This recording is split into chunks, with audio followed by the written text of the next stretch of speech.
In the morning when I'm driving, I really come alive when I listen to my Ronnie, I listen to my RonyiQ. They are rare and they are few who can compare with RonyiQ. So grab a chair, she's coming through. She's on the air, it's time for RonyiQ.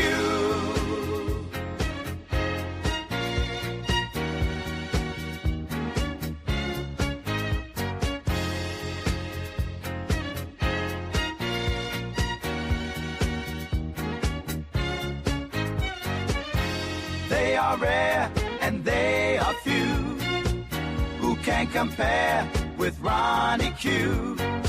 So grab a chair, she's coming through. She's on the air, it's time for RonyiQ. RonyiQ. It's time for RonyiQ. RonyiQ. It's time for RonyiQ. In the morning while I'm driving, Ronnie, I really come alive when it's time for RonyiQ. I listen to my Ronnie. I listen to my Ronnie. It's time for RonyiQ.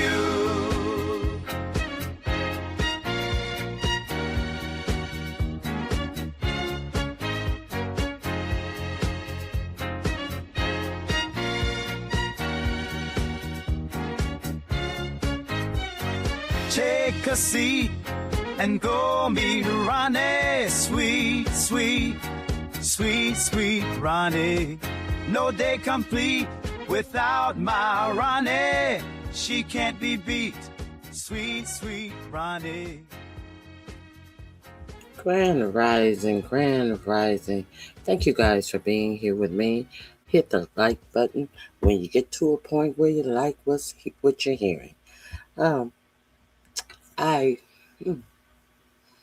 I heard a compilation of all of the things that have been rescinded, taken back, all of the civil rights, voting rights of Black people. I heard a whole compilation of the things. I've reported on all of the things as they were suspected to happen, in the middle of them happening. But it was curious. I heard a lot of Black people out here saying that this wasn't our fight. Okay. So now here we sit. These same Black people who were very well aware what was in Project 2025 told you that the things that were being repealed was not our fight. But had not our ancestors fought for those things, died for those things, and had been beaten to near death for those things, we wouldn't have had those things in the first place. So are we pretending like when the ancestors fought, marched, died for these things, that they weren't looking at the dangers that was ahead of them? So I guess we're going to be at the point where we're not fighting for anything. Is this what we're doing? We're not fighting for anything. Here, take everything you want. The ignorance of the statements that this is not our fight, and turn around and see who has lost the most in talking about this is not our fight. I want to talk about some of this today. Thank you guys for being here with me. Also, I want to, let's get an update on the war, shall we? Shall we get an update on the war? Let's get an update on the war. It seems like Pete Kegbreath is out here with Tom Raising Cain. What is his name? Tom, whatever. Dick Raising Cain. They have done an update on the war. There's 66 days into this war, that they want to call 100 different things other than what it is, a war. Because on day 60, they were supposed to have gone to Congress for authorization for this war. We're 66 days in. They have not gone to Congress for authorization for this war. Good morning, Foot Soldier. Foot Soldier, we're just about to see what Raising Cane, the unqualified commander, what is he? What is his title? Raising Cane, the unqualified 3-star general that took the place of what is this? C.Q. Brown, the qualified 4-star general that was fired because of the color of his stink skin. Oh, but this wasn't our fight. Okay, so we're going to hear the unqualified Raising Cane and Pete Keckbreath update us on this thing that they don't want to call a war, this thing that they were supposed to have gone to Congress to get authorization for after 60 days, and now here on day 66. Let's see what Raising Cane and Pete Keckbreath has to update you about on this war. Now, understand that Sitcom denied that a U.S. boat was struck yesterday. Sitcom said that Iran was lying to you. Sitcom came out and said that they had sank 6 of those speedboats that Iran was using. But the thing about anything that comes out of this administration, you can never believe it. This administration said that the bases that were struck in the Middle East were slightly damaged. We're gonna take a look at that. We're gonna take a look at what your government told you and what is really damaged on the ground as far as our bases go. Okay, so let's see this update. Let's get into it.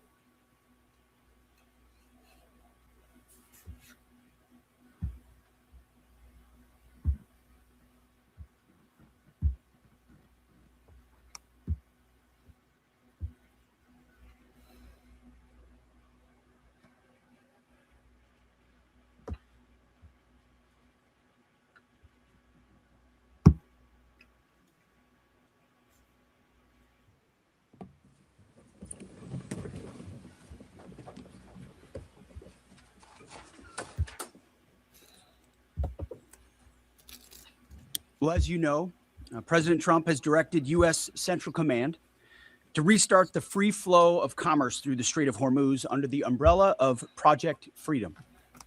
To be clear, this operation is separate and distinct from Operation Epic Fury. Project Freedom is defensive in nature. Okay. So we got another bullshit title.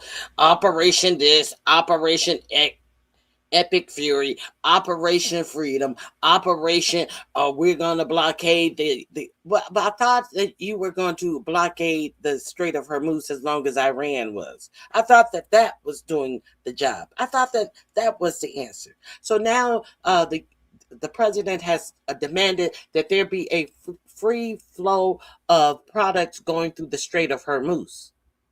Well, it doesn't make sense that he now thinks that there should be a free flow of things going through the Strait of Hormuz. Well, shouldn't they have always been a free flow of goods going through the Strait of Hormuz?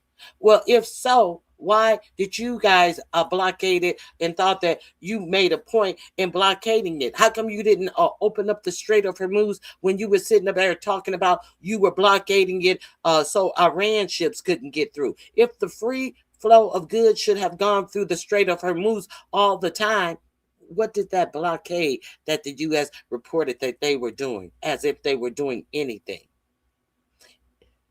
Ignorance at its best. Now, I thought that the military made this decisive planning on what they could do, what they were able to do. Oh, they can't figure out anything because they couldn't even figure out that the Strait of Hormuz would be closed, even when told by high-ranking generals who summarily got fired for telling them the facts.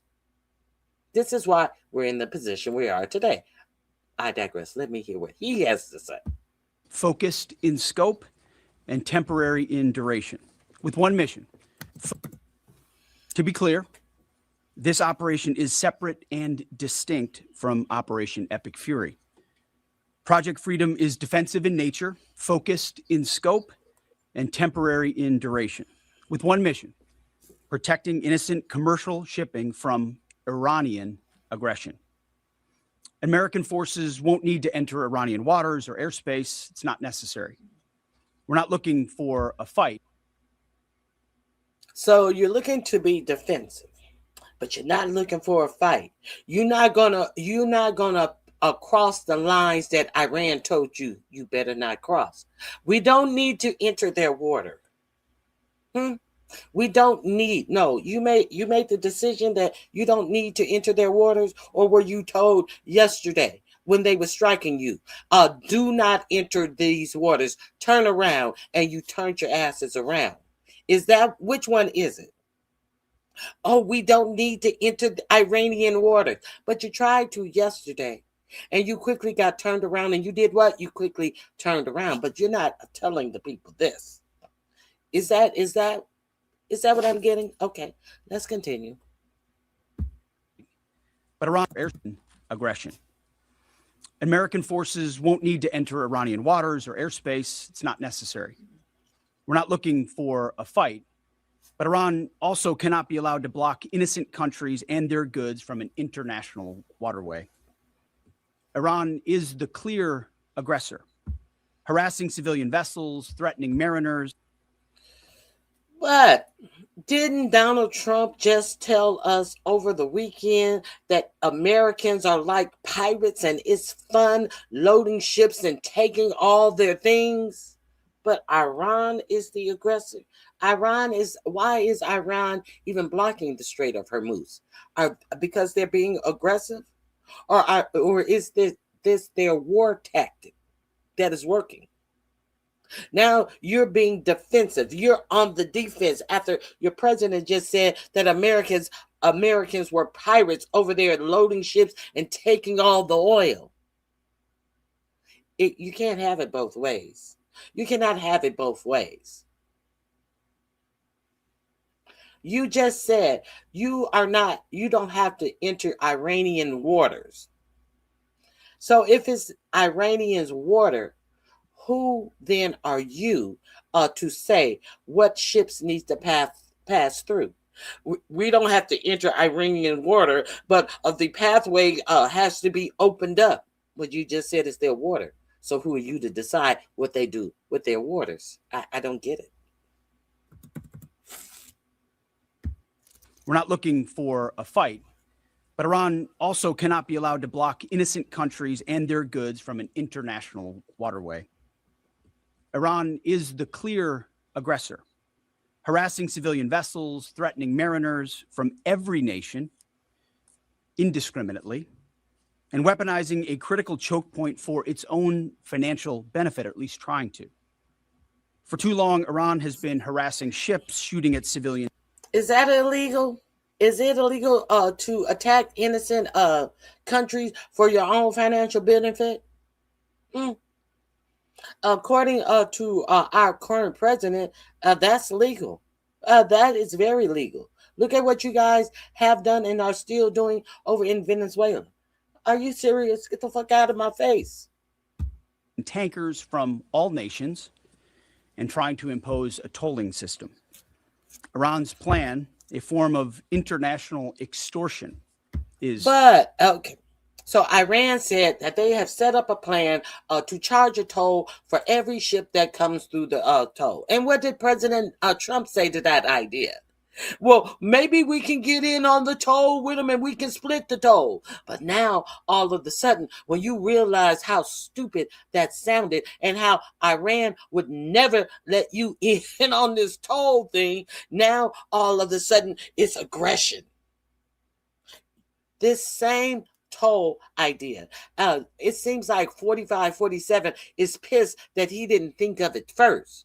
But he actually said out loud that we could share in the toll price to have ships sail through the Strait of Hormuz. Are we going to pretend like we didn't hear that come out of the president's mouth himself? But now all of a sudden, it's something egregious when Iran is not giving them shit about a hard way to go. Trying to. For too long, Iran has been harassing ships, shooting at civilian tankers from all nations, and trying to impose a tolling system. Iran's plan, a form of international extortion, is unacceptable. That ends with Project Freedom.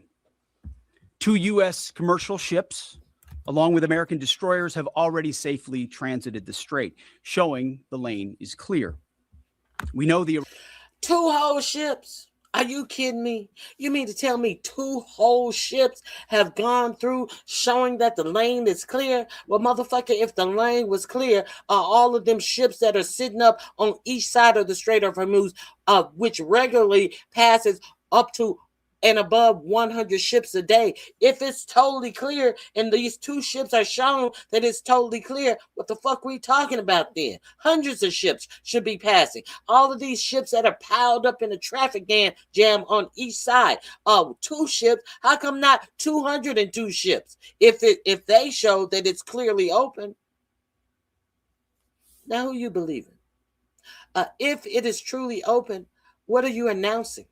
You just said 2 ships passed through, but now you're announcing a new mission. Why do we need a new mission if it's already clearly open because 2 ships have passed through it? They think you're stupid. These dummies think you're stupid. Okay, but let's continue. Iranians acceptable. Too long, Iran has been harassing ships, shooting at civilian tankers from all nations, and trying to impose a tolling system. Iran's plan, a form of international extortion, is unacceptable. That ends with Project Freedom.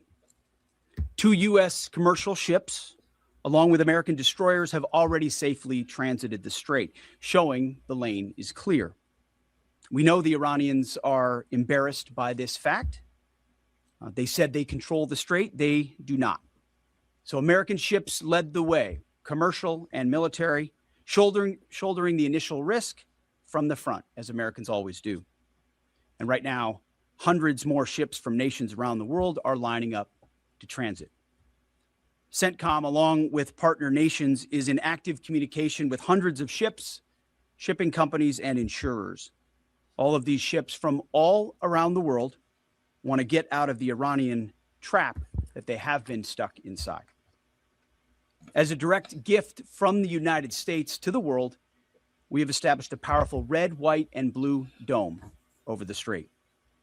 American destroyers are on station, supported by hundreds of fighter jets, helicopters, drones, and surveillance aircraft, providing 24/7 overwatch for peaceful commercial vessels, except Iran's, of course, which is why our ironclad blockade remains in full effect as well. In fact, 6 ships tried to run the blockade out of Iranian ports as Project Freedom commenced, and they were all turned around. This is more than strategy, it's also humanitarian. By breaking Iran's illegal stranglehold, we're protecting the lives and livelihoods of sailors from dozens of countries, securing global energy routes, and preventing shortages that hit the world's poorest people the hardest. Once again, America is using its strength to lift up others.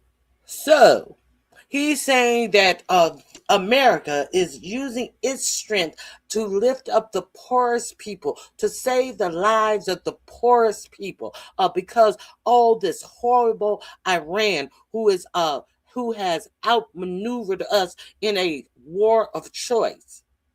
Well, if you're doing so much to uphold these poor sailors, these poor people that have been abused by Iran, a stronger power, what were you doing over in Venezuela, striking those fishing boats? So we believe that these same people that was these are big cargo ships they're talking about. And then they're talking about poor people who have enough money to get this cargo ship in the fucking ocean, pay the insurance costs over $1 million that it costs to insure these cargo ships. He says we're helping these poor people, but they're blowing up individuals, 2, 3, 10, 11 people that are in actual fishing boats over in the Caribbean.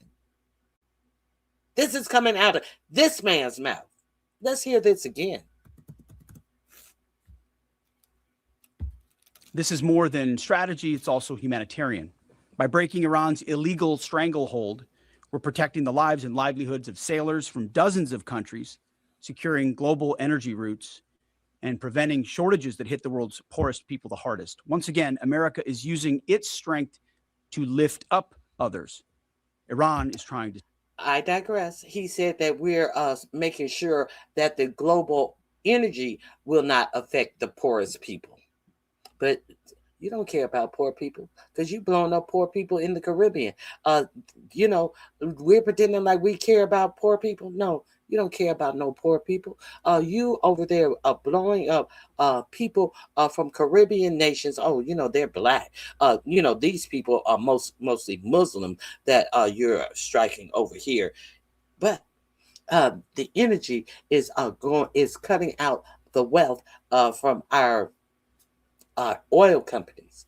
So we can never do that. But, the oil companies, they are the only ones who are surviving real good as they increase the price of oil, even the oil that was already sitting under the ground, bought and paid for as soon as this war started. Did you notice that your gas prices went up? It didn't go up because of any oil that they had to pay more for. They already had this gas sitting on American soil, and day by day by day, these oil companies increase your prices. So let's be real about it. Okay. They made sure that the rich got their money, but they care about the poor people having energy. No, what you care about is the fact that airlines are going to stop flying. What you care about is you guys fucked up and you don't have a way out. So this is their new way out. Now, let's see how this is going to work out. He said the Strait is open, but we have to do all of this extra things to get ships out of the Strait of Hormuz. Let's see. Subjugate the world. It's overwhelming and devastating American firepower. The president has been very clear about this. To what remains of Iran's forces if you attack American troops or Hold on. This is more than strategy, it's also humanitarian. By breaking Iran's illegal stranglehold, we're protecting the lives and livelihoods of sailors from dozens of countries, securing global energy routes, and preventing shortages that hit the world's poorest people the hardest. Once again, America is using its strength to lift up others. Iran is trying to subjugate the world. To what remains of Iran's forces if you attack... No, you're not trying to use American strength. You have just plundered us.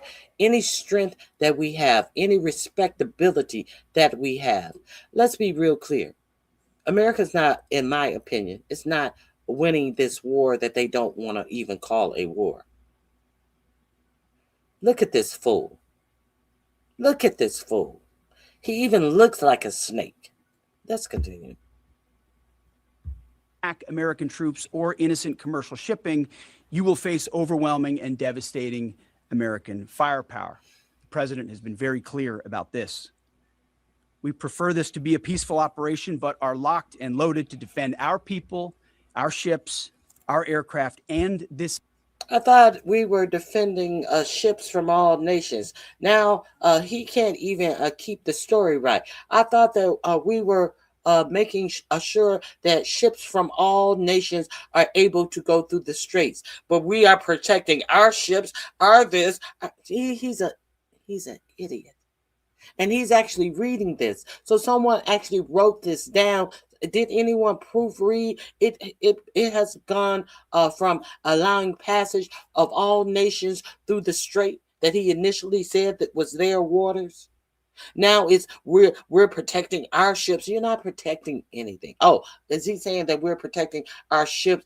That we will not bring into your waters, but we're going to attack you from what we call international waters, on the other side of the waters that connect in the international waters, your waters, which is the strait that we acknowledge is your water.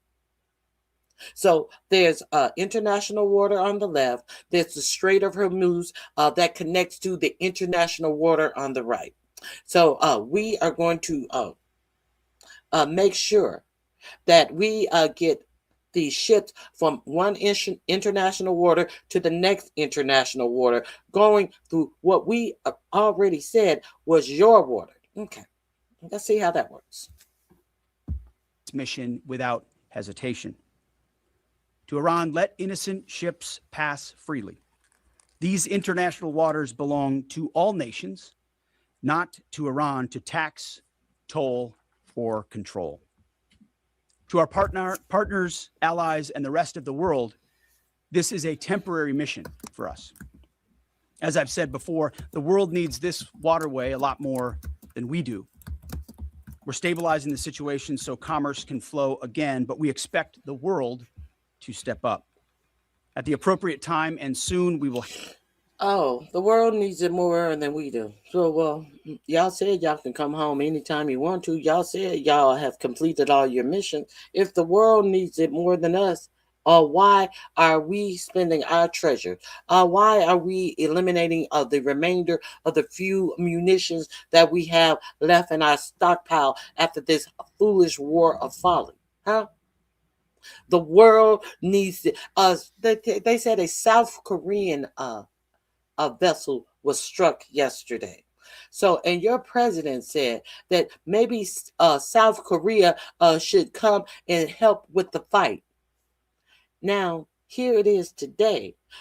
This numbnuts is out here saying that the strait is open for passage.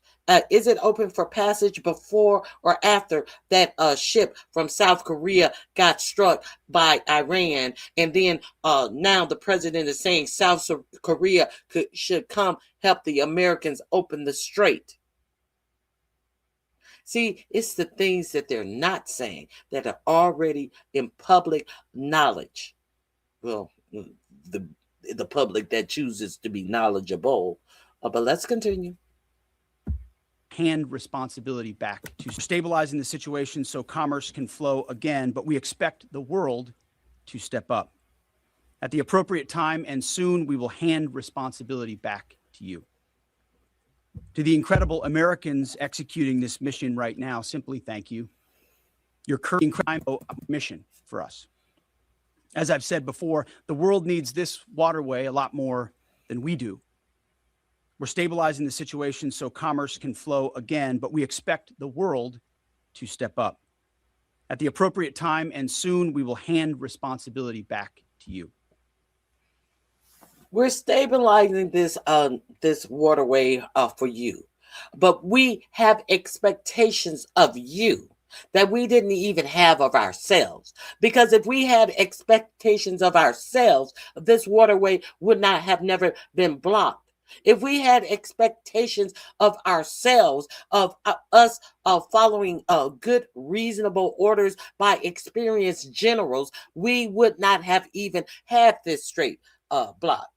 But we have the audacity to have expectations of you who we did not even alert that we were going to do this war of choice in the region. We did not even consult you who would be affected by our ignorance that we were going to go in here and we were going to not do anything to prevent the Strait of Hormuz from being blocked in the first place, against great sound military advice. No, what we did, we fired those generals who told us the facts of war, something that Keg Breath obviously knows nothing about. And we know that Raising Cain, we know that he was a retired, red-nosed, unqualified motherfucker that they put in a black man's 4-star general position. We know that it took him months to reach the qualified level to even have the job after they had already given him the job. So when you listen at this numbnuts on the side of Keg Breath that took this job, who just thought that, well, of course I can do the job that you guys gave that black man. I'm a white man. Of course I can do that job.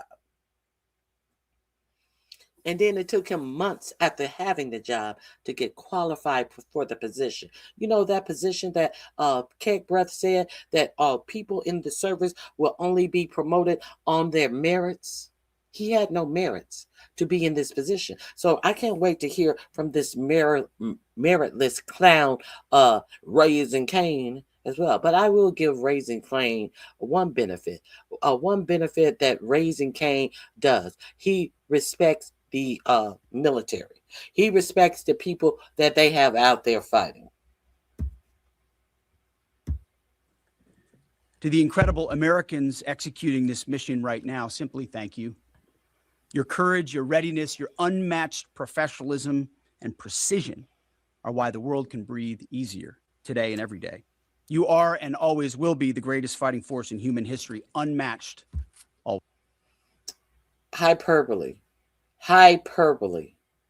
What did you say about those military personnel who said that you landed them in a space that was unsafe and gave them no protection? You called them liars. And then when asked, well, what protection did you give them? You said, we had to do other things. We were doing this, we were doing that. And when these unmatched professionals spilled the beans on you and said that, nothing cannot get better if we ignore the problem. But you called them liars. These same military people that you speak of in your hearing, your budget hearing, when that came up, you called them liars. These great military people who are unmatched. Let's keep it clear. If you were over here, we watched these hearings. Project Great, your courage, your readiness, your unmatched professionalism and precision are why the world can breathe easier today and every day. You are and always will be the greatest fighting force in human history, unmatched always. Project Freedom is underway. Commerce will be flowing, and America is once again leading with strength, clarity, and purpose for the benefit of the entire world. Our will is unshakable. God bless our troops, and God bless the mighty United States Navy as well. Mr. Chairman, over to you. Thank you, Mr. Secretary, and good morning, everyone. Thanks for being here. On Sunday, at the direction of the President, CENTCOM initiated Project Freedom with the objective of facilitating the safe passage of international commercial shipping through the Strait of Hormuz. Over the past 7 weeks, Iran's repeatedly threatened and attacked commercial shipping in the Strait in order to effectively cut off commercial traffic and damage the global economy. By obstructing one of the world's most critical maritime checkpoints, a vital transit route for approximately 1/5 of the global oil consumption, Iran is weaponizing the global supply chain. This action disregards established navigational rights and the law of the sea, and the regime led by the IRGC is effectively attempting to hold the entire global economy hostage. Let me give you an update of the That's the cost of doing a war of choice and not preparing. That is something, that's a war tactic. Are you mad about it? They're doing something they're not supposed to do. They're doing something that they're not supposed to do. And we didn't prepare for it, even though we knew we should have. Not fair. We should be able to attack them and they should be able to just crumble. Not fair. We should be able to go over to their nation and attack them for 12, 13, 14 different reasons, whatever reason we say. We don't really need a reason. We should just be able to go over there and attack them. And they cannot use defensive strategy to show what bumbling idiots we are. They made us look bad. Is that what you're saying? I think that's what you're saying. Last few days of activities. And if you take a look at the map here, as the Secretary said, the United States has established Project Freedom to open up the Strait of Hormuz. This graphic highlights the kinetic engagements that the Iranians have attempted to make or have taken against the region. The green dots and blue dots show the groupings of commercial, cargo, and tanker vessels. And the United States has established a significant presence over the strait here in order to open up the free flow of commerce, noting the blockade still continues along the eastern flank. The map shows the examples and samples of Iranian attacks against commercial vessels in the strait, as well as the Gulf of Oman and up in the Arabian Gulf.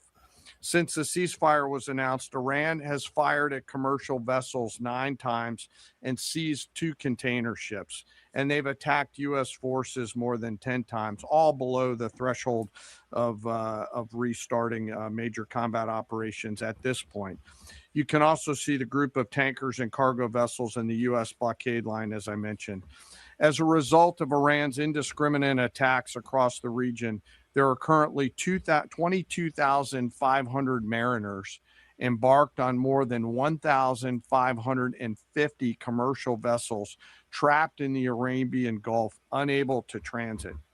In addition to shipping, Iran has continued to deliberately attack its neighbors. Just yesterday, Iran attacked Oman once and the UAE 3 times, including an attack on Fujairah oil terminal, which was successfully defeated.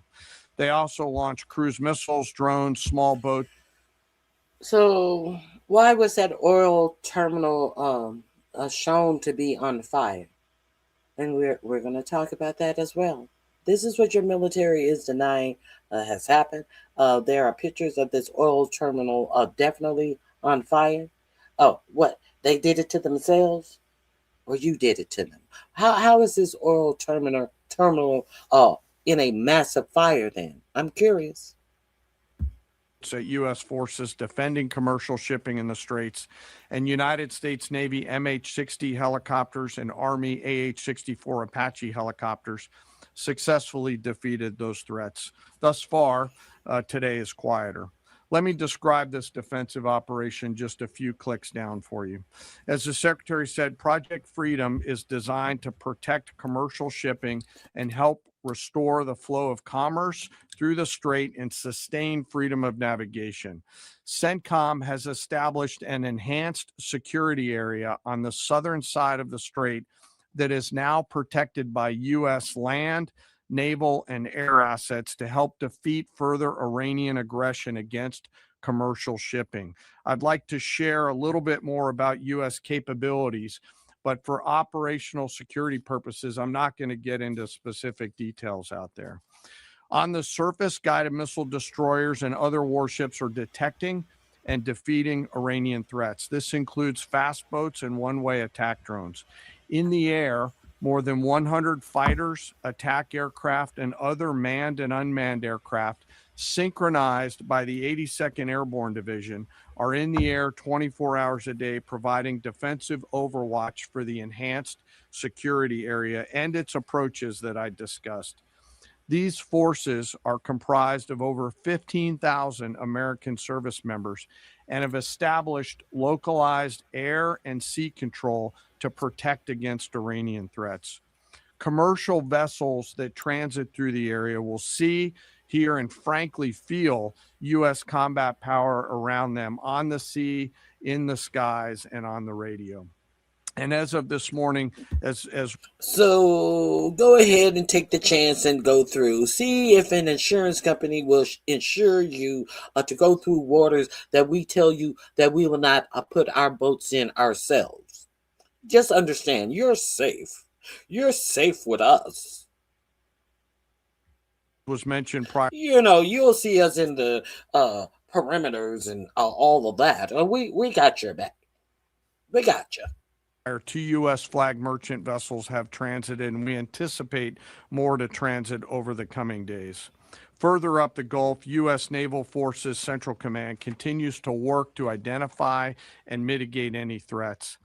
Beyond Project Freedom, CENTCOM and the rest of the Joint Force remain ready to resume major combat operations against Iran if ordered to do so. No adversary should mistake our current restraint with a lack of resolve. And the president has said, as the secretary has, that now is the time for those with equity stake in the strait to come assist. Before I turn it back to the secretary, I want to take a moment to highlight part of our joint force today. And today I want to talk about. So wouldn't Iran have equity stakes in the strait? They're there. So you're calling on other nations to who have equity stakes in the strait to come help you. But Iran is right there, and they have equity stakes in the Strait of Hormuz. Handle your business. You were the ones who got the world in this position without going to the world, telling them what the problem is, telling them what you wanted to affect. But now when you have charged the world's, everyone in the world, all of these tariffs and increase their tariffs on a whim, and then when you take your dumb ass out to do a war because you're told by Benjamin Netanyahu that you must strike Iran again under whatever premise you want to tell your people, just get your ass out there, I said, and strike Iran. And now when you got your motherfucking ass in a fucking bungle, now you have expectations of the world that you tried to milk unnecessarily out of tariff money, which in fact proved to be illegal. These tariffs that you have strained the relationship with all of these people who have interest in the Strait of Hormuz, and now you need their help after illegally, yes, illegally all the way up to your Supreme Court, even this Supreme Court that would take voting rights from Black people. They even told you that those tariffs were illegal. But now you want these same countries to come get you out of the jam that you ignorance found yourself in because of your hubris and your ignorance. Let's continue. About the paratroopers of the United States Army 82nd Airborne Division. When the president or the secretary need immediate, scalable, and lethal combat power in CENTCOM or elsewhere, the All-American Division answers the call. The 82nd is the core of our nation's immediate response force and ready to deploy within hours of notice. These paratroopers are capable of accomplishing any mission in any environment, constantly training, constantly ready to jump from Air Force aircraft into ground combat and seize key terrain if ordered to do so, just like they're... Oh, so they're ready to jump from aircraft to the ground. Oh, so he's ready to put boots on the ground. Now, I see a lot of people in the chat are mad. First of all, Obama has nothing to do with anything I am speaking of. You're mad, and you think that inciting the name Obama that it's going to change anything? Okay. Oh, look at Todd. Todd, you're mad. Todd, hit the like button on your way out. Hit the like button on your way out. We do. Let me see. We don't need anything. As far for legalities, we set the standards and laws because we are the superpower and the police of the world. No, you said nothing. The tariffs were illegal. Period. Point blank. You made up laws, and the Supreme Court told you that the laws were illegal, and you have to return the cash that you built the American citizens out of. So there's that. Ain't nothing like the ignorance. Ain't nothing like the ignorance. Okay, let's get back into this.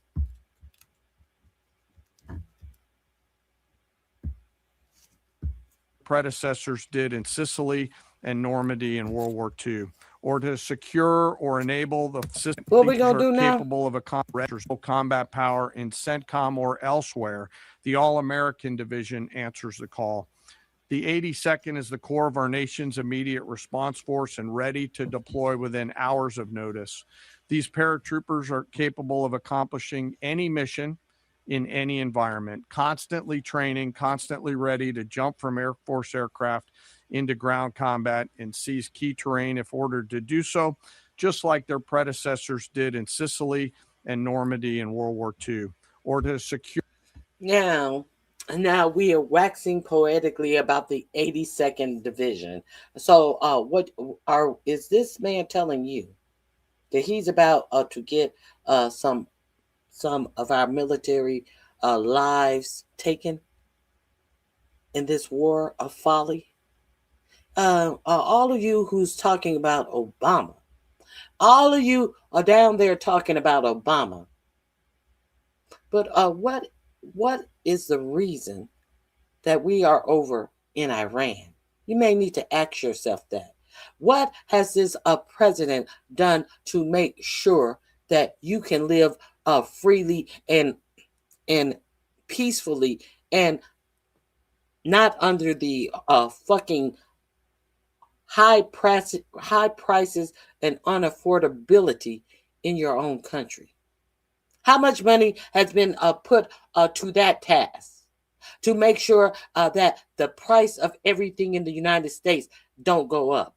No, everything has been put to the task to make sure everything in your whole life has gone up in 1 year under this administration and continues to climb and is being unaddressed. But you guys want to talk about Obama. How were you living under Obama? I want to know. I'm real curious. How many of you have had health insurers turn you down or someone in your family down because they had a pre-existing condition, and that has been allowed to settle in America like that was some normal ass shit? And how many of you notice that insurers don't turn you down because you have a pre-existing health condition? Is that as good as 4547's plan for health care? Oh, we don't know. We're still in day one of the 2 weeks he's going to have his health care plan available for you. You don't even have to be on the Affordable Care Act anymore for insurance companies to not tell you that you cannot be insured because of a pre-existing condition. But you don't notice that because you're the ignorance. You're probably too poor to get any insurance anyway. So the only thing that you're left with is the Affordable Care Act. And if you're in a red state, you have a dumb governor who didn't take the subsidy money. So it limited the number of people in these dumb red states that will be able to get insurance under Medicaid. Okay. Y'all mad though. Y'all mad at Obama. And we are in the middle of a war. You're not mad about your gas prices. You're not mad about the fact that everything in the grocery store has gone up hugely. Oh, but you're mad about Obama. Okay, it makes sense. I don't care. Let's go. Or enable the follow-on forces to flow into theater as they did in Grenada or Panama. They can do the range of missions from counterinsurgency to counterterrorism operations to power projection, as they have many times over the course of the history of this great division. They can do all these things because they're incredibly well-trained, well-equipped, and well-led, but also because of the indomitable spirit of the all-American paratrooper. Every single one of them volunteered for this role, volunteered to go to airborne training, and volunteered to serve. But this division is now more than just a formation that we use for forcible entries. For example, just today, they are out there coordinating, integrating, and synchronizing land, air, space, sea, and cyber forces using joint all-domain command and control. They use next-generation tactical networks that are AI-enabled to augment intelligence and operations, and they seamlessly synchronize all of these effects and are doing so in support of Project Freedom as we speak. The relentless focus on technical innovation allows the commanders out there in the field to see, sense, and understand the opportunities that are in front of them, along with the associated risks, and make smart decisions out on the objective.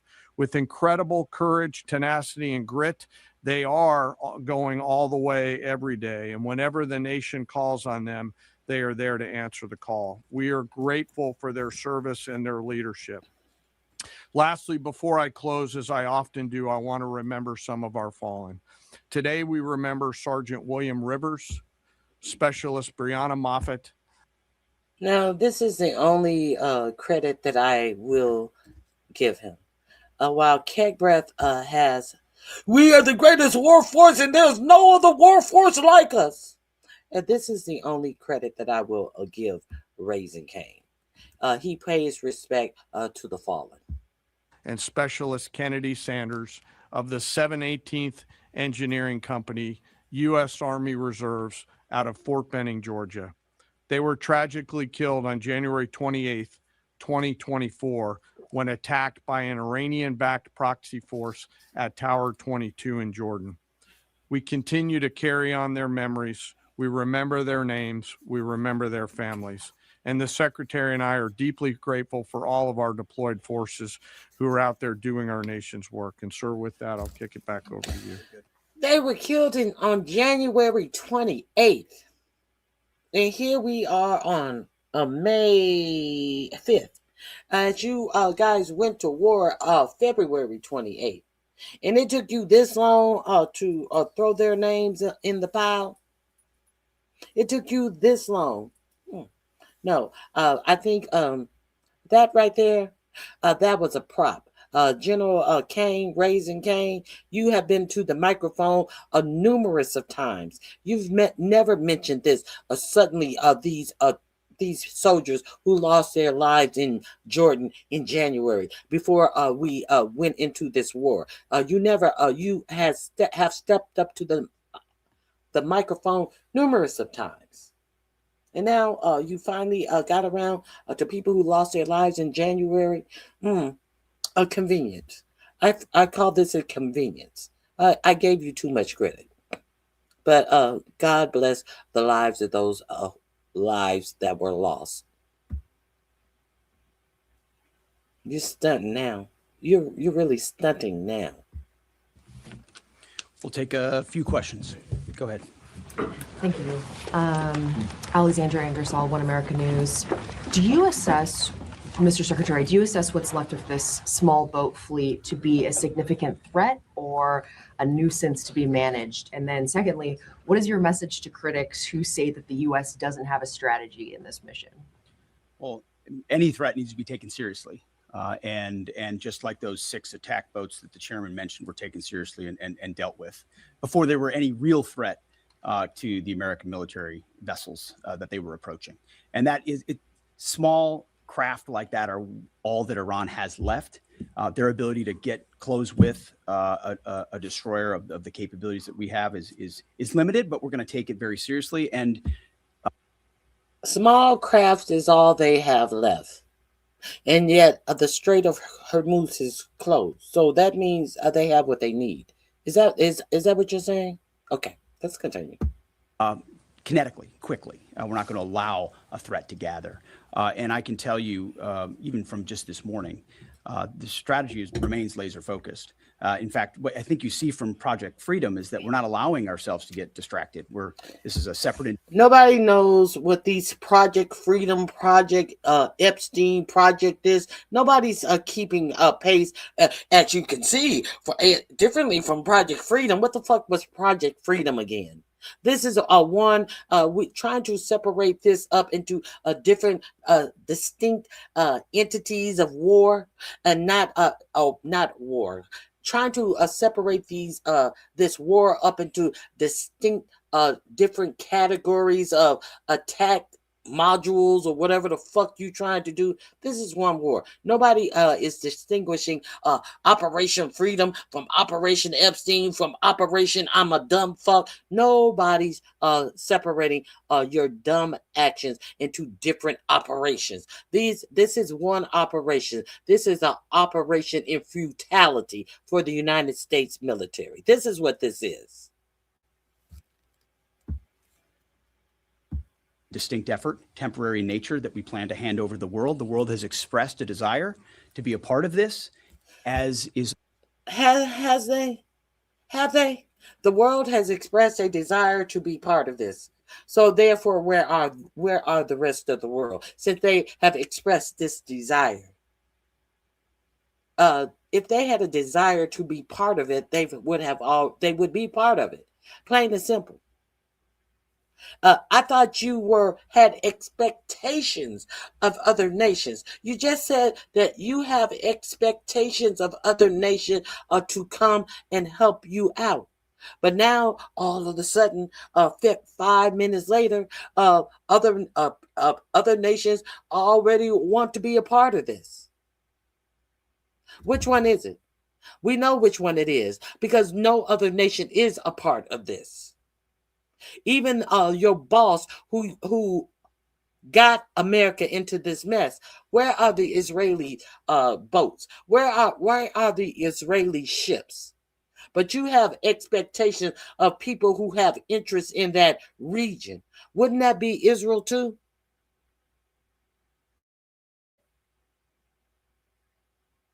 Let's continue. This motherfucker. This motherfucker. Allowing ourselves to get distracted.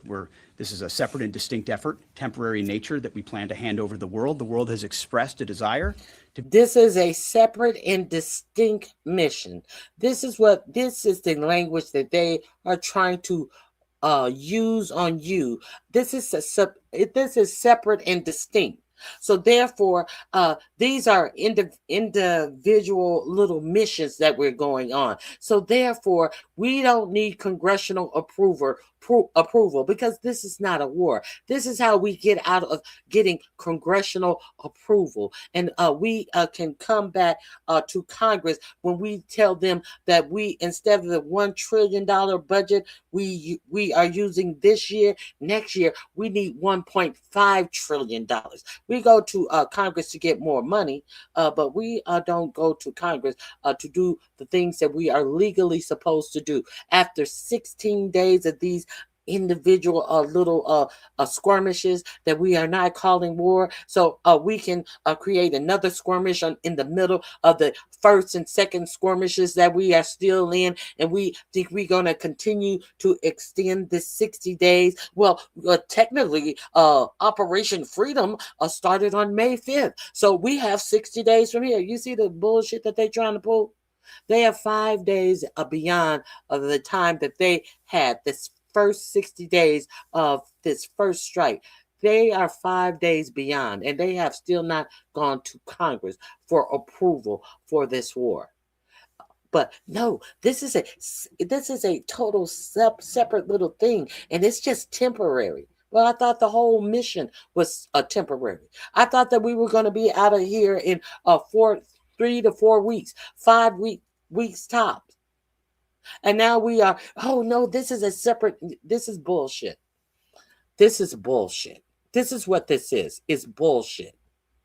And unfortunately, they can get by on dumb people. Say, no, this is a whole separate mission, and it's only temporary. As the first temporary mission we have has gone over 65 days. This is bullshit. Be a part of this as. But when the real ramifications start us hitting the United States, when the real ramification of food shortages, water shortages, and all the real ramification as your decision to pay rent or pay your house note, well, a lot of people, it's just the largest amount of people are losing their houses under this administration, while y'all fucking around talking about this is the greatest nation on the earth. So many people in the United States have to work 2 and 3 jobs just to get by, while people in the Netherlands and other countries like that work a 3-day work week, 4 or 5 hours a day. But y'all talking about this is the greatest country in the world, because y'all stupid. You never been anywhere. You never have any curiosity about anything. You take your talking points and you run with them. You know nothing about the real other parts of the world. The fuck out of here. Let's continue. Is often the case, or maybe almost always the case. American leadership is required. So the president was willing to undertake this, send commercial ships through, that we're not allowing ourselves to get distracted. This is a separate and distinct effort, temporary in nature, that we plan to hand over to the world. The world has expressed a desire to be a part of this, as is often the case, or maybe almost always the case. American leadership is required. So the president was willing to undertake this, send commercial ships. Oh. The other part of the world wants to be a part of this. So as in always, the American had to step up and take leadership of this, and we are going to, do what the rest of the world wants to do, and we're going to take the lead in this. No, you fucked it up. So you're trying to fix it. And you're trying to make us believe that, everybody, all the other nations, they want to help us in fixing our shit, but they have not shown up to help us fix our shit. And so we're going to paint a rosy picture. Well, America, us being the greatest country in the world, we're going to take the lead and help everybody else. All the other countries that want to help us, we're going to take the lead and we're going to lead them to the promised land. After we done fucked up the world. After we have fucked up the world. Nobody wants to help America. Who's helping America? Even the fucking even the person who got us into this war is not helping America. He wants us to believe that we're just doing this because we're taking the lead, because we're so smart. If you're so smart, you wouldn't be in this position in the first place. If you had any leadership skills, we wouldn't be in this predicament in the first place. If you had any leadership skills, the generals who told you that this was a fool's mission, you wouldn't have fired them in the first place. See, those are the people who had leadership skills. And now you sitting up here telling us something that is blatantly bullshit about other nations really want to help us. And we're going to take the lead. And we're going to do this. And we're going to show them how it's done. You've already showed them how it's done. You showed them that you're bumbling idiots. Oh, God. He's saying this with a straight face.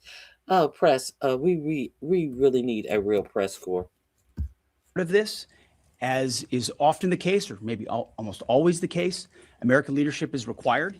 So the president was willing to undertake this, send commercial ships through, send destroyers in, provide this red, white, and blue bubble of protection, and encourage the world to step up. Because ultimately, this waterway is, as I said, far more crucial to the rest of the world. And they need. Well, I just thought you said that everybody wanted to help us. And now all of a sudden, we are encouraging the world to step up. Which one is it? From sentence to sentence, it changes. From sentence to sentence, it changes. Now, Let's continue. To have the ability to defend it. So I think this is a reflection of a laser step up, because ultimately this waterway is, as I said, far more crucial to the rest of the world, and they need to have the ability to defend it. So I think this is a reflection of a laser focused strategy, actually, right here. Morning, Mr. Secretary, Mr. Chairman. David Zia, Real America's Voice. I wanted to ask you, of any of the fast boats that have been either sunk or identified, are there any armaments larger than, say, small, AK-47 type stuff, or any anti-ship cruise missiles identified? And my second question is, if there's a divide between the IRGC and Tehran, is there a way to get Tehran to agree to let us go after the IRGC that is doing these attacks without violating the ceasefire? Well, right now, anything coming at our crafts, regardless of what's on it, has to be defended against, and that's the case. I don't know what the exact armaments were on those fast boats. Small arms, nothing significant on the fast boats. Rifles or small machine guns. There were some small coastal cruise missiles shot down as well. So there's some frothiness in the beginning aspects of this that were dealt with very directly by our destroyers, and we're communicating both overtly and quietly to the Iranians to allow this defensive operation to happen on behalf of the world. He doesn't even know what fighting power these boats have, because he's not curious. He's unserious. This is the leader of the Defense Department who has no idea what's going on. Unqualified buffoon. Ignorant. He's somewhere leading fake white nationalist church services for the troops as they starve to death. I guess he's teaching the starving troop that they're fasting for their white power Jesus. There are some actions the IRGC takes sometimes that are outside the bounds of what maybe Iranian negotiators would like. That's their job to rein that in and ultimately create a condition for a deal, right? That's not something I talked about in these remarks, but that's happening in real time. Iran has an ability to make that deal. But what we're demonstrating with Project Freedom is they don't control the strait. I mean, we know Iran is embarrassed by the fact that our blockade is holding, and we can run ships through, and we're going to help the world run ships through. And if they hold it at issue, the whole world knows who's doing it. It's not us. We're willing to open it up. It's Iran. And that creates a dilemma for them. We hope they make a deal. Yes. Thank you, sir. My first question is for General Kane, Mary Margaret with the Daily Wire. You said that the attacks by Iran so far are below the threshold of restarting major combat operations. What is that threshold? And then for Secretary Hegseth, are there still concerns about mines in the strait? And can you kind of clarify these reports of kamikaze dolphins that we've heard about? I haven't heard the kamikaze dolphin thing. It's like sharks with laser beams, right? The threshold of restarting is a political decision above my pay grade. What I'll say is it's low harassing fire right now. It feels like Iran. Hold on 1 second. And with the Daily Wire, you said that the attacks by Iran so far are below the threshold of restarting major combat operations. What is that threshold? And then for Secretary Hegseth, are there still concerns about mines in the strait? And can you kind of clarify these reports of kamikaze dolphins that we've heard about? I haven't heard the kamikaze dolphin thing. It's like sharks with laser beams, right?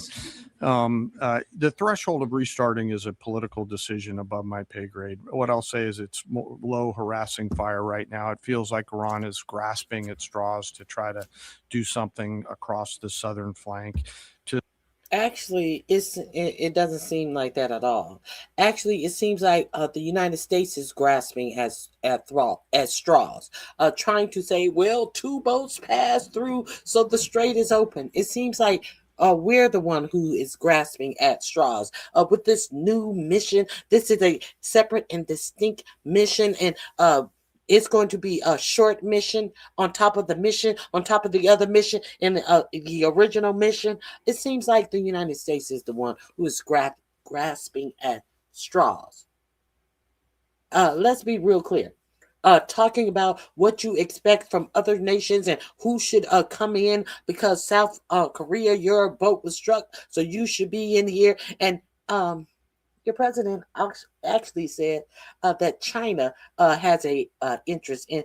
China should come in and fight alongside the U.S. You know this communist China that they always talk about, all the sanctions that they're going to put on China because China is China and we must win the AI war against China. China. All China is the big bad boogeyman, but now all of a sudden we want China to come in and help us. Is that what we're doing? Is that how pathetic and pitiful we are looking on the world stage? Is that what we're doing? I would be remiss if I did not tell you that China has told the world to ignore the sanctions that 4547 is threatening. This same China that they think should come help them open the Strait of Hormuz. These people are laughable. China said distinctly and proudly that you should ignore the sanctions that 4547 is spouting and spitting about. But he thinks that China is going to help him get his ass out of this sling that he decided to put it in. And he has no expectations. You notice that Keg Breath nor Raising Cain has said anything about what Israel should be doing to help open the straits? No. Israel, they know Israel is busy. Israel is over conquering land in South Lebanon and crushing and running into people's houses and stealing people's houses and taking lives and doing the same thing that they did in Palestine. So, and they understand, no, Israel, they got their hands full. But the rest of the world who had nothing to do with all of this, and we fucked the whole motherfucking global market up. You have interest in this, but not Israel. You notice they have no expectations of the state that got us into this dumb shit, because they're unserious people. Okay, let's continue. To your question, David, their command and control structure remains very fractured, and I think they're struggling to maintain control down echelon at the edge. But it's still pretty low level kinetics at this point in time. And I can't confirm or deny whether we have kamikaze dolphins, but I can confirm they don't. Ultimately, you can't confirm or deny. Lord. So she says something about kamikaze dolphins, and the Raising Cain, the head of the Joint Chief of Staff, said that sounds comical, but the actual head of the whole Defense Department, I can't confirm or deny if we have them. That sounds like a good idea. I won't confirm or deny. That sounds excellent, and that sounds very lethal. So I can't confirm or deny if we have them, but I know they don't. Oh my God, this is such a farce. This is so stupid. This is, oh my God. I cannot take this seriously. Any follow-on effort, if there are mines identified, would be something that some of our units could undertake or the world could undertake. But right now, we know we have a lane. Now, but when it comes to what's actually out there, the mines, he's stumbling and bumbling over a non-answer answer. We can take care of that later. As far as any mines, us and other nations, that's something we can take care of later. But you're telling everybody that the Strait of Hormuz is open because 2 ships have gone through. But you're going to take care of the mines later. But you're not going to escort any vessel through the Strait of Hormuz because you're staying out of the Iranians' water. But you want vessels to pass through and believe that the strait is open, and while saying that you can take care of mines later. Do you hear what this man is telling you? He's telling you a bunch of dumb shit.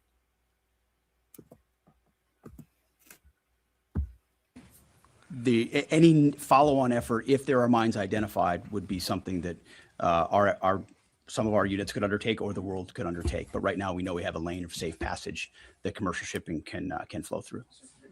Thank you, Secretary Hegseth. Last 24 hours or so, Iran's fired at us. We fired at Iran. Just going to ask you more directly: is the ceasefire over? No, the ceasefire is not over. Ultimately, this is a separate and distinct project, and we expect The ceasefire is over. They don't want to go to Congress for war authorization. This is a separate and distinct operation. This is bullshit. This is dumb shit. This is a fucking failing motherfucking operation. Totally and completely in the hands of numbskulls who don't know what the fuck they're doing, who has America on the world stage looking like fools. there would be some churn at the. What is churn? Not over. What is Ultimately, churn? This is a separate and distinct project, and we expected there would be some churn at the beginning, which happened. And What is churn? Which happened? We expected there would be some churn at the beginning, and it happened. What happened? What distinctly was this churn that happened in the beginning? And what is this churn you speak of? You fucking idiot. we said we would defend aggressively, and we absolutely have. Iran knows that, and ultimately, But America doesn't know that. 62% of Americans are against the war. 8 weeks in?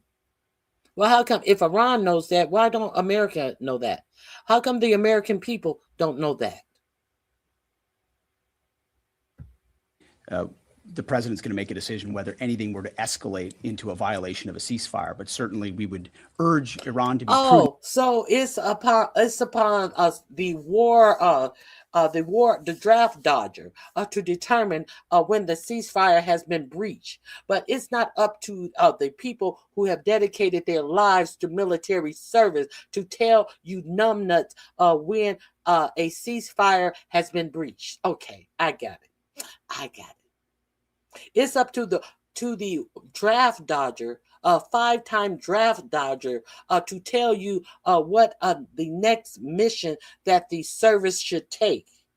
Not the people who have dedicated 30 and 40 years of their lives to military service. Oh, I got you. That makes sense. That makes sense coming from you. Only coming from you, because you're dumb.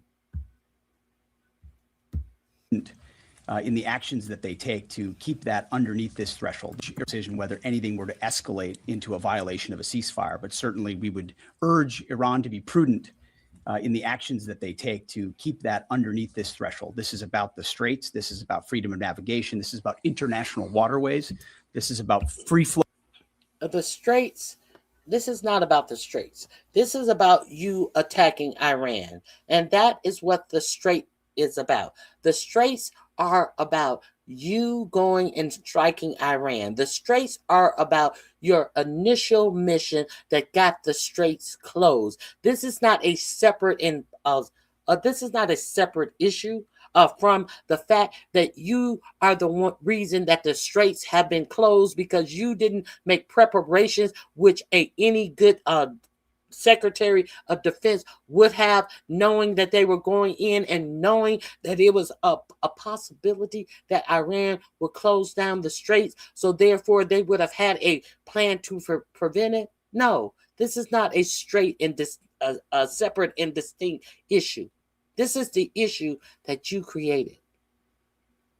Of commerce, all the things that happened before interview are, but certainly we would urge Iran to be prudent in the actions that they take to keep that underneath this threshold. This is about the straits. This is about freedom of navigation. This is about international waterways. This is about free flow of commerce, all the things that happened before. And this is about all of the things your stupid ass didn't consider when you decided to strike Iran and not secure the straits yourselves. This is about you being a dummy. only Iran is contesting. So right now, the ceasefire certainly holds, but we're going to be watching very, very closely. Absolutely. Secretary Hickson. James, go ahead. Mr. Secretary, thank you. General, thank you. I want to first express my gratitude and admiration for the work you do and for everyone involved in our armed forces, and also for the accomplishments of Operation Epic Fury, which I think are too often dismissed too lightly. List one or two of them out, James. While you licking boots, can you list some of these accomplishments out, James? Because Keg Breath and Raising Cane show can't mention none. Tell us, James. Wipe that brown stuff off your tongue and tell us all these great accomplishments, James. Lightly. But those accomplishments, I want to express my gratitude and admiration for the work you do and for everyone involved in our armed forces, and also for the accomplishments of Operation Epic Fury, which I think are too often dismissed too lightly. But those accomplishments don't obscure, I think, a central default that has occurred here, and I would like you both to address it. On the first day of this conflict, President Trump addressed the Iranian people directly and said, when we're finished, take over your government. It'll be yours to take. And then on the seventh day of the conflict, in a Truth Social post, the president said, quote, there will be no deal with Iran except, all caps, exclamation mark, unconditional surrender. What happens to that pledge to the Iranians? And when did the president decide to capitulate on his demand for unconditional surrender? Well, James, I wouldn't, you started out nicely, but you ended exactly where we knew you would end. The president has. You started off nicely because you were flattering us, but you ended up asking a real question about the ignorance that we have been broadcasting to the Iranians, to the Iran leaders, and to our American public.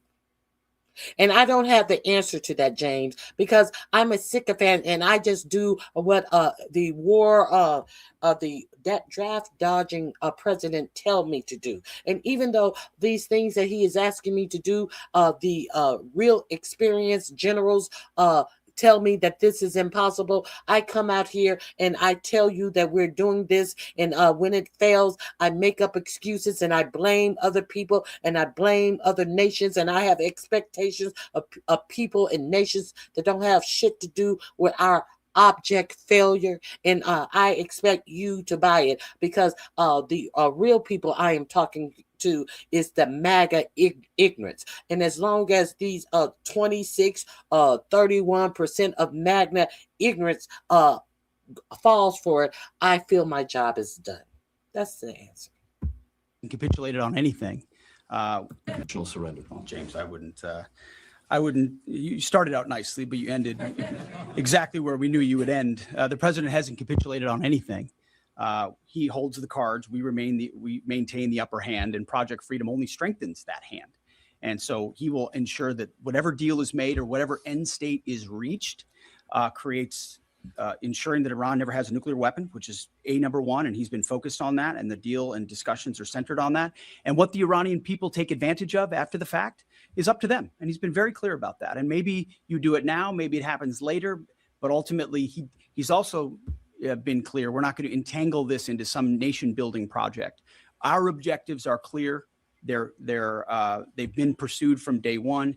Hopefully the Iranian people take advantage of that, because they're being taken advantage of by this regime. As you know, 45,000 Iranians, innocent Iranians, killed before the outset of this. That's what this government does, kills their own innocent civilians. Getting out from underneath that is going to be a challenge of the Iranian people, and we certainly hope they take advantage of that. Thank you. Can I have one follow, please? Go ahead. Everybody else one follow, follows directives. Go ahead. Thank you, Mr. Secretary. Can you share any information regarding the South Korean ship that was reportedly hit by Iran? Is Seoul in contact with the U.S. military about it? And is there any indication that they would heed Trump's call made on social media to join Project Freedom? We hope so. We're in contact with that ship, CENTCOM, I should say, and the Maritime Coordination Forces are in touch. And I think targeting like that is a reflection of the indiscriminate nature of what Iran is doing. We hope South Korea would step up, just like we hope Japan would step up, just like we hope Australia would step up, just like we hope Europe steps up. But we're not waiting for them to do so. We're looking to set the conditions to hand to them. But the president was clear in his truth message that, hey, this is your ship. You should take part in helping to defend it. We very much hope they do. James, go ahead. Mr. Secretary, So which one is it? Which one is it? Other nations are hammering to help us, or which one is it? We have expectations of other nations, or which one is it? South Korea, they struck your ship, so you should come and help us open the straits. Which one is it? It's all bullshit. It's all bullshit. It's everything. It cannot be everything. This is the proof that we are frailing around on an udderless boat out here trying, and if it's not obvious to the ignorance, the 30-something% who still believes everything that comes out of this administration mouth, wait until it's time to actually pay the piper. Where do you think they're going to get the money from this ill-gotten war? Who you think is going to suffer the price of this ill-gotten war? It's not going to be anybody in this administration, as they are going through this government and pickpocketing every little nickel and dime and billions of dollars that they can, and giving friendly contracts to their friends and family members. Oh, no. They're not going to suffer. Who's suffering now? Do you think that these rich people, do you think that these people that are living in free military housing, since they fired generals and they are living in these general housing, these people in this administration, you think they give a fuck about how much gas is? They got a motherfucking credit card from the U.S. government to get their gas. Do you think they give a fuck about how much gas is? They're not paying for their gas. You're paying for their gas. But you have ignorance in here defending the undefensible, the indefensible.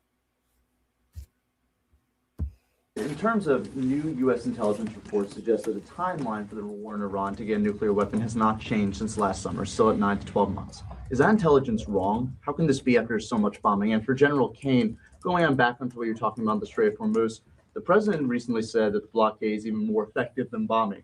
So why didn't we start the campaign with the blockade? And initially, how many planned ships do you plan to escort or take through commercial ships to the Strait? And if the blockade is more effective than bombing, why are you stopping the blockade now? If it's so effective, says the draft dodger, if the blockade is so effective, why are you stopping the blockade? To allow ships to go in. Hexef said the blockade is still on, but we're clearing a path for regular maritime ships to go through. It can't be both. What he said earlier that they're continuing their blockade, which has been so effective. Good question. Hormuz today or in the coming days. So why didn't we start the campaign with the blockade? And initially, how many planned ships do you plan to escort or take through commercial ships to the Strait of Hormuz today or in the coming days? Well, we don't discuss the specifics about intel, and anybody that does. Well, we don't discuss the now. That's not intel. That's not intel. You told us 2 ships. The strait is open. 2 ships went through on yesterday. But you asked how many ships will he be escorting? They're not escorting any ships.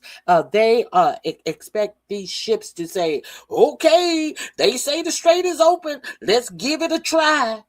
We may get blown out of the water, but hey, we're going to trust old Pete. He said that now they're not escorting any ships. You heard him say that they will stay out of the Iranian waters. And therefore, the fact that they are not escorting any ships through the Strait of Hormuz, what does that tell you that they think where they think the Iranian waters are? They think the Iranians' waters are where Iran told them they better not fucking pass. where Iran told them yesterday when they tried to go past the line where Iran said you better not pass, and they gave them a warning, and they quickly turned around. What does that tell you? See, he's not going to tell you that, because if you're looking on this state-sponsored media, they're not going to tell you this. Shouldn't be, and I can't confirm or deny whether that is indeed correct. So why didn't we start the campaign with the blockade? And initially, how many planned ships do you plan to escort or take through commercial ships to the Strait of Hormuz today or in the coming days? Well, we don't discuss the specifics about intel, and anybody that does shouldn't be, and I can't confirm or deny whether that is indeed correct. Speculation. Oh, you learned your lesson from the last time you was discussing intel on the Signal app, and it was found that it was in fact confidential information about the strikes that you were going to do in Yemen. We don't. Yeah, you do. Yeah, you do. And if you're having a press conference about opening the Strait of Hormuz, and you told us it's already open, what's the secret then? What confidential information are you hiding?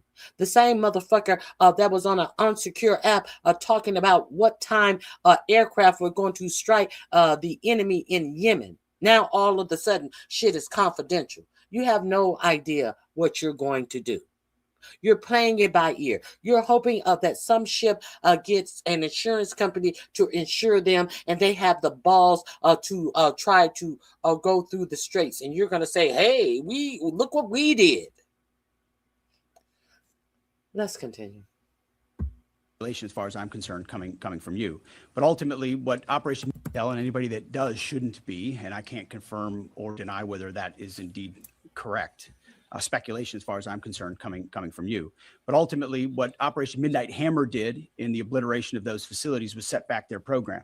And then because of speculation is all I consider coming from you. Speculation? No, he didn't speculate. He asked you a question. Now, you're trying to do, coming from you, you're the media, your speculations come. No, he asked you a distinct and exacting question. And now you're trying to attack him as saying that he's speculating on something. He speculated on nothing. He asked you a clear question. Let's go back. Now he's trying, the media, who do you work for? You guys are fake news. He's trying that ploy because he has no answer, because he's a weak ass bitch. Planned ships do you plan to escort the blockade? And recently said that the blockade is even more effective than bombing. So why didn't we start the campaign with the blockade? And initially, how many planned ships do you plan to escort or take through commercial ships to the Strait of Hormuz today or in the coming days? Well, we don't So, did you hear the question? Did you hear any speculation coming from the man who asked that question? So let's see what answer he gets. Accused of speculation. It sounds like speculation coming from you. He speculated nothing. He asked a clear question. Discuss the specifics about intel, and anybody that does shouldn't be, and I can't confirm or deny whether that is indeed correct. Speculation, as far as I'm concerned, coming from you. But ultimately, what Operation Midnight Hammer did in the obliteration of those facilities was set back their program. And then, because of the efforts of that 12-day war, the president was able to recognize that this threat, while they continued to seek nuclear capabilities, their will was still there to seek a nuclear bomb. Ultimately, they were creating a conventional umbrella of so many missiles and so many capabilities that no one would want to challenge them. Think of the North Korea. This is the North Korea strategy. We have so many conventional capabilities, you won't do something about it. And underneath that, we're going to develop more nuclear capabilities. So the will was still there. President Trump had the courage to say, we have to dismantle and take on those conventional capabilities while the nuclear facilities are watched 24/7 and overwatched. And we will ensure one way or another, hopefully Iran chooses a deal, that they give up those ambitions, give up those capabilities, and we're able to confirm that every step of the way. So that has been, President Trump's been focused on it. He's set them back like no other president. He ripped up the terrible deal that would have given them a bomb. He took care of it in Midnight Hammer. We're watching it right now, and ultimately feel good about the fact that the end state will ensure that Iran never has a nuclear weapon. Go ahead. Sir, I'll let CENTCOM talk to the number of ships they're going to take through because they're the nearest ones to talking to the commercial shippers, and I don't want to get out in front of them. On the order and sequence around the military objectives, that's a decision the president and the secretary go get. Okay. So you notice the difference in the answer. He said, "I'll let CENTCOM talk about the number of ships they are getting through." But KEXF said, "We would never give us that information. That is classified information." You notice the difference in the answers there? And trying to what you seem like you're doing is you're speculating. And motherfucker, I said ask, not an ask or whatever, ax or whatever the fuck you said. That's why you're blocked out of this chat. And while we're at it, please tap the like button, your screen twice, or hit the like button. Feel free to subscribe because we follow all of these confirmations, all of these hearings, all of these oversight hearings to see the lies and the bullshit that this administration is spewing out all the time. Please subscribe to the channel. Be sure to hit the like button. Thank you. I appreciate you all being here. This out, and at the time we were focused on the primary objectives that were in front of us. Thank you. Ryan Morgan with the Epic Times. On Friday, President Trump notified Congress that the hostilities that began on February 28th had terminated. That came on the deadline of the 60-day war powers deadline. Will this administration be seeking congressional approval for any further military operations if the ceasefire breaks down? Our view is the one you described, that ultimately with the ceasefire, the clock stops. If it were to restart, that would be the president's decision. That option is always there. So it stops with the ceasefire. But even though we're fighting, even though we're striking and going back and forth, we're still in the middle of a ceasefire. And the president will determine when the ceasefire is over. And we're still out here talking about kinetic strikes and all of this, but we're still in the middle of a ceasefire. So we don't have to go to Congress. Well, who's paying for this? Who is paying for this? Who's paying for this? The law is for the lawless. One person on YouTube is always says. And we're going to get into that a little bit more as well. Let's continue. Ron knows that. And that's why, the Further military operations if the ceasefire breaks down. our view is the one you described, that ultimately with the ceasefire, the clock stops. If it were to restart, that would be the president's decision. That option is always there, and Iran knows that, and that's why their choices in Project Freedom are important. The president retains the opportunity and the capabilities, more capabilities than we had at the start of this, to restart. The simple fact that that this dummy thinks that Iran gives a fuck about them trying to avoid getting congressional oversight by renaming different days, a different operation. And it depends on how they react to Operation Freedom. Iran is not worried about any of this bullshit and hyperbole you putting out. Operation fuck you. That's what Iran is saying. Operation eat a dick is what Iran is telling you. Operation you're a fucking fool is what Iran is telling you. And Operation don't cross this line, bitch, is what Iran has been telling you. And what have you been doing? You've been making sure you don't cross the motherfucking line. Talk about that. In Iran, but they better make the right choice in this Operation Freedom. He sounds like a fucking idiot. Start major combat operations and Iran knows that, and that's why their choices in Project Freedom are important. The president retains the opportunity and the capabilities, more capabilities than we had at the start of this, to restart major combat operations if necessary. If Iran is not willing to Oh, it takes 4 to 6 months to create one missile, and we have depleted our missile supply. But I'm sitting up here telling you, after we've been in a ceasefire for 2 weeks, that we have more munitions than we had at the beginning of this war, because we have withheld the munitions that that Congress approved for us to give to the Ukrainians. We have bought back. We have confiscated missiles that we have over in Germany.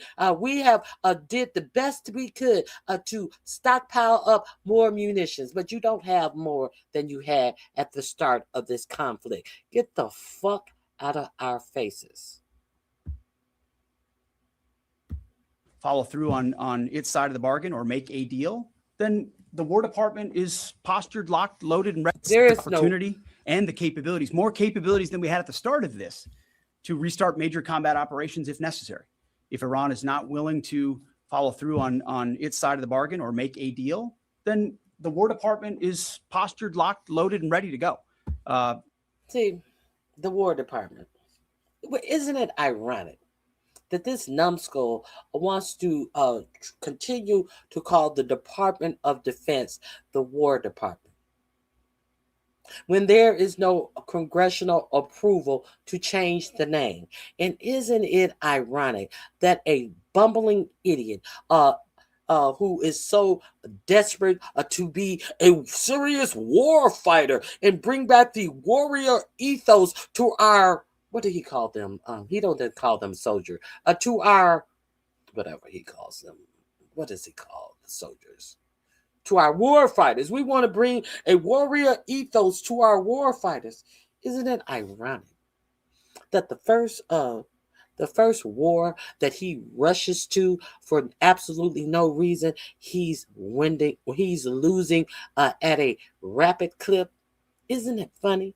And he's still sitting up here talking about, well, it depends on what they do. But I tell you, the War Department, we are ready. We're locked and loaded, and we have plenty of ammunition. Where they just shitted off a whole stockpile of ammunition on a fool's errand. Now, what if our War Department really have to defend American? What if China just sat up there and said, look at these stupid motherfuckers out here throwing away all their protection?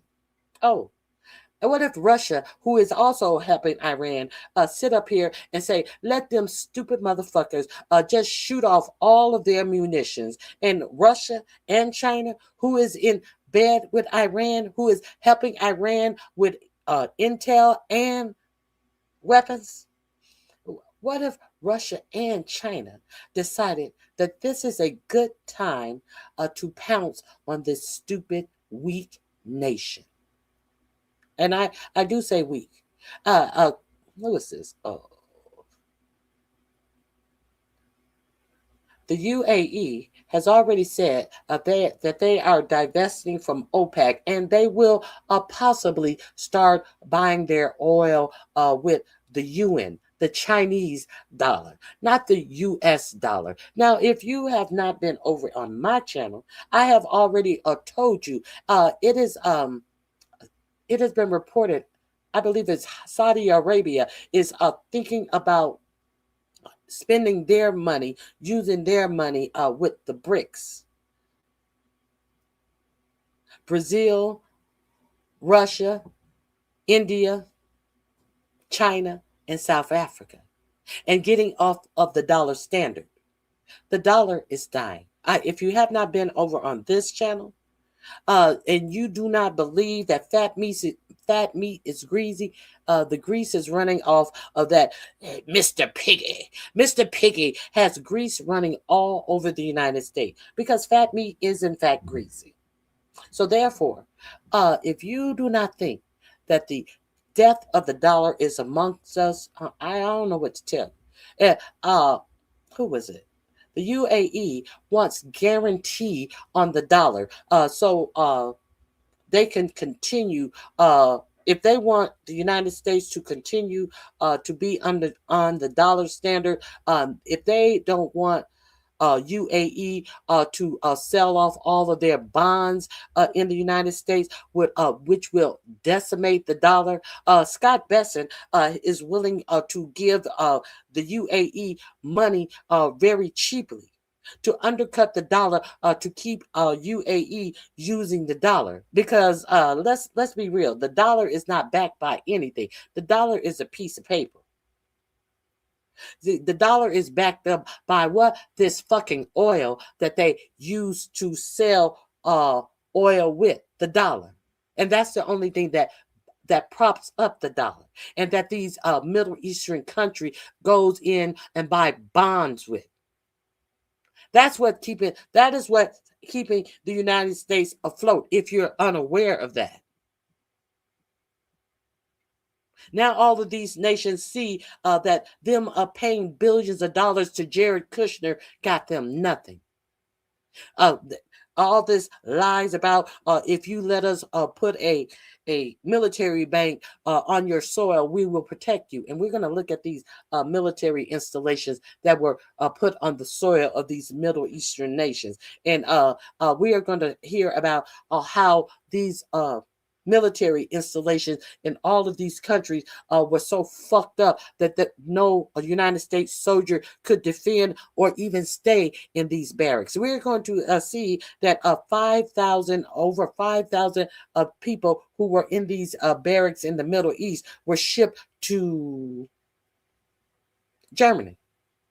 And we're going to see, not for the first time, but for the second time since 47 has been in office, after getting off a phone call with Putin, who wants 47 to take troops out of Germany, and he wants fewer troops in Germany because it will show that there is less protection for Eastern Europe. What is 47 doing now? He's taking the troops out of Germany. After what? Getting off the phone with Putin in this administration. What stopped him from doing it in his last administration? The election. The election that he lost to whom? Joe Biden. And what happened? What happened when Joe Biden got in office? He stopped the order to have our troops taken out of Germany. That's what happened. Now the Pentagon, in year 2 of this administration, have been tasked to take our troops out of Germany. On whose order? After the phone call with Vladimir Putin. So this is the same person who wants us to believe that there's some adversary to the United States. But he's friends with everybody. It's what he can personally get out of the deal, and he don't give a fuck about the protection of the United States or our allies. He don't care. He wants to have a Putin friend. That's my good friend. I can stop the war in an hour. I'm going to have our U.S. troops on their knees at the base of the stairs to his aircraft, spreading the red carpet out. And you don't think that Putin noticed that dumb shit that he pulled over in Alaska, had our troops on their fucking hands and knees, rolling out red carpet for him? He said, get the motherfuckers out of Germany. And that is the order that your president has given to get the troops out of Germany. Not all the troops, most of the troops. Especially the 5,000 that they had to add because they had to run from their bases that they built in the Middle East. And they said that they were going to protect these nations. And mysteriously, the Kushner family, the Trump family, the Witkoff family, all of a sudden got billion-dollar deals over in these nations that your sons and daughters are going to have to protect these nations. Not any Witkoff, not any Kushner, not any Trump who profited off of this. No, it's going to be your sons and daughters that lose their lives. Let's continue. We hope it doesn't have to go in that direction, but Admiral Cooper and our forces are in a 3-point stance and ready to capabilities, more capabilities than we had at the start of this to restart major combat operations if necessary. If Iran is not willing to follow through on its side of the bargain or make a deal, then the War Department is postured, locked, loaded, and ready to go. We hope it doesn't have to go in that direction, but Admiral Cooper and our forces are in a 3-point stance and ready to go. Yeah, last question. Thank you. Liam Cosgrove with Zero Hedge. In recent weeks, both Israeli Prime Minister Benjamin Netanyahu and Israel's head of Mossad have stated their intent not to cease combat with the Iranians. Netanyahu put this on Twitter. Israel's head of Mossad said Israel's goals are not finished until the Iranian government collapses. And so they're referring to the government that President Trump has brokered a ceasefire with and is working on a lasting peace in the region with. And so that's, something many Americans, especially American farmers, are hoping he does get to a lasting peace. And so if President Trump is successful in that, and the Israelis are explicitly stating their intent to continue fighting at a later date, how can you ensure America doesn't get roped back into a war if that comes? And secondly, with Netanyahu comfortable tweeting something like that out, and also Netanyahu has continued bombing Lebanon despite President Trump I would explicitly say your telling him not question is to. based on the false premise that somehow President Trump is. Hold on. Can you let him finish his question? You don't want the facts to get out that 4547 said that they have brokered a ceasefire deal, and Benjamin Netanyahu came out the same day and said, oh, congratulations on the ceasefire deal, but Lebanon is not a part of the ceasefire deal. Benjamin Netanyahu, who was not in on the ceasefire deal, had nothing to do with him or his approval, who came out and fucking broke the ceasefire deal that your president and the Iranian official agreed that Lebanon was in fact part of the ceasefire deal. Benjamin Netanyahu came out and said, oh, great.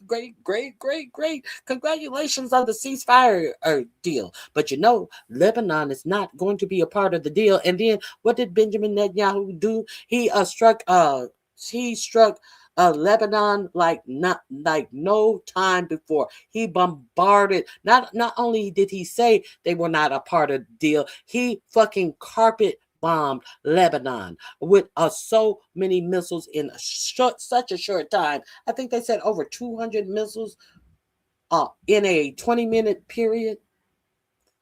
Killed over 200 and some innocent people. Didn't Marco Rubio tell you that the reason why we went to the Iran war in the first place is because Israel came to them and they said that they were going to strike Iran? And Marco Rubio, the Secretary of State, if you remember, you probably don't remember that he is the supposed Secretary of State, because while Jared Kushner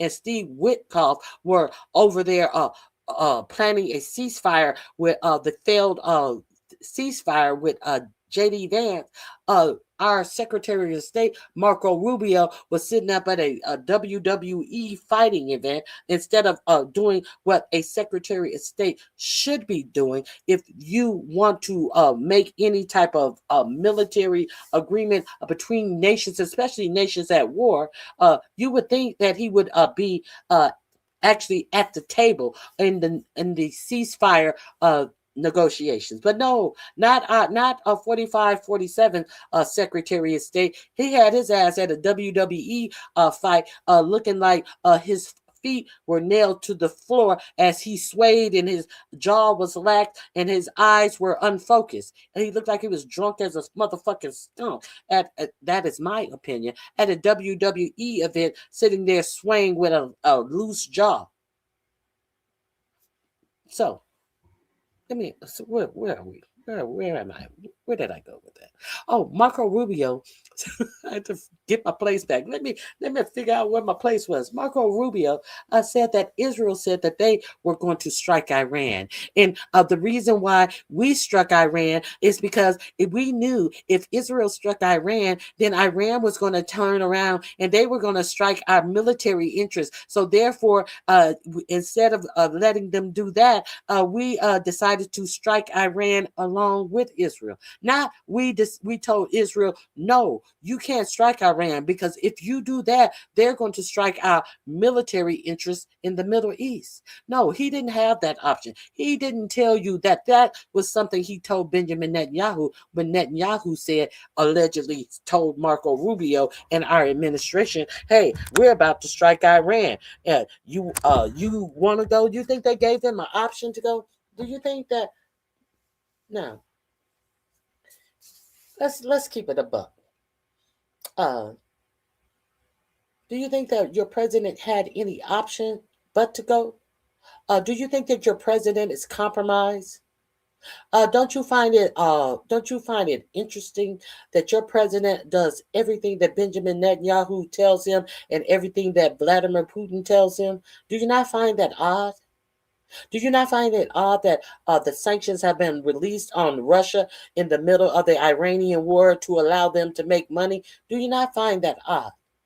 Do you not find it odd that Jeffrey Epstein, who was reportedly an agent of Mossad, who reportedly had all of his homes wired by Mossad, do you find it odd that now it appears that your president, who was a good friend with Epstein, do you find it curious that he does whatever Israel tells him to do? Do you think your president is compromised? That's one of the things that they were worried about this numbnuts on the camera, trying to have a stern face about being the clown that he has proven himself to be, that he was blackmailable. That's the concern that they had about Kegbreath after it has been reported that he paid off a woman who said that he SA'd her at a company event. And therefore, he paid her $50,000 to sign an NDA and never speak about it again. And the attorney who brokered that deal is a unqualified person who is sitting outside of his office in the Pentagon, who has been given a free reign of the Pentagon and all of the classified information. And this man has not passed a security check. A HECSEF lawyer who brokered the deal about allegedly SAing a woman and having her shut down and shut up. The man who brokered that agreement is somebody who has not been vetted, has not been background checked, and is allegedly taking clients from other nations. But Kegbreath says he doesn't know if he has had a background check. Kegbreath says he doesn't know if he's taking clients from other nations, as he sits in the Pentagon and has access to all private Pentagon information. This same attorney that got Kegbreath that deal to make that SA allegation disappear. This is the same person who was on a signal call app when Kegbreath talked to his brother, his attorney, this would be this man, and his wife about the strikes that they were about to do in Yemen on an unsecured line.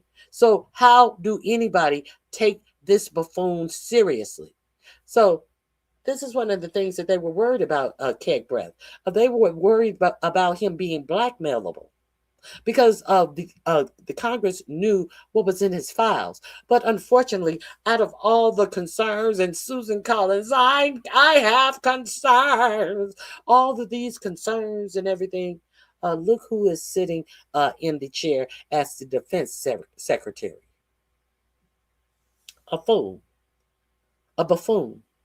And why do you think that Pete Kegbreath was chosen in the first place by a president who appears to do everything that Netanyahu and Putin tells him to do? Like water seeks its own level. Like seeks like. These are the same type of individuals. That's why he's sitting in this position, telling you bullshit. Let's continue. Being pulled in by Prime Minister Netanyahu.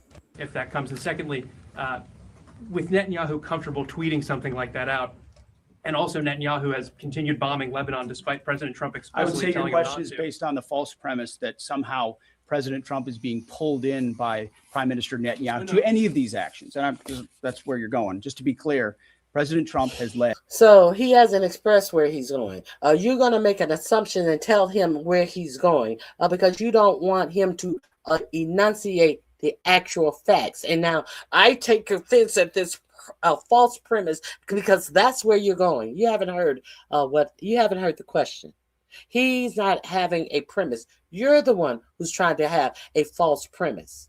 And you're the one who is trying to shut down the actual question that could or could not be based in fact. Let the man ask the question. And then you can pontificate about the premise of the question instead of answering the question, what you're doing now. At any premise that somehow President Trump is being pulled in by Prime Minister Netanyahu to any of these actions. And that's where you're going. Just to be clear, President Trump has led at every step of this based on his view of American interest and America first. And we're grateful that Israelis have been very capable partners at many steps of this. And they may have some objectives at times that are slightly different than ours. But there's only one hand on the wheel ultimately directing this, whether it's Project Freedom or previously Operation Epic Fury, and it's President Trump. So we're grateful for their input, their insights, the existential nature of the threat they face from an Iranian bomb, the capabilities that they can bring to that, but ultimately the coordination will happen with the leadership of President Trump. Thank you very much. We're grateful for their input and their insight. We're not grateful for any of their helping us win this fight. We're not grateful for them helping us being in the cut with us in the fight to open up the Strait of Hormuz. Now, that's it. I'm gone. I'm out. Y'all start to ask real questions. Gotta go. Bye. See you. Gotta go. See you. I appreciate it. Thank you. Let's go back. Let's go back. We expect the world to step up. At the appropriate time and soon, we will handle stranglehold. We're protecting the lives and livelihoods of sailors from dozens of countries, securing global energy routes, white and blue dome over the strait. Maybe a little. Said they control the strait. They do not. So American ships led the way, commercial and military, shouldering the initial risk from the critical choke point for its own financial benefit, or at least trying to. Here we go. Aggressor, harassing civilian vessels, threatening mariners from every nation indiscriminately, and weaponizing a critical choke point for its own financial benefit, or at least trying to. For too long, Iran has been harassing ships, shooting at civilian tankers from all nations, and trying to impose a tolling system. Iran's plan, a form of international extortion, is unacceptable. Iran's plan, trying to have a polling system, is unacceptable. Let's put a pin in that right quick.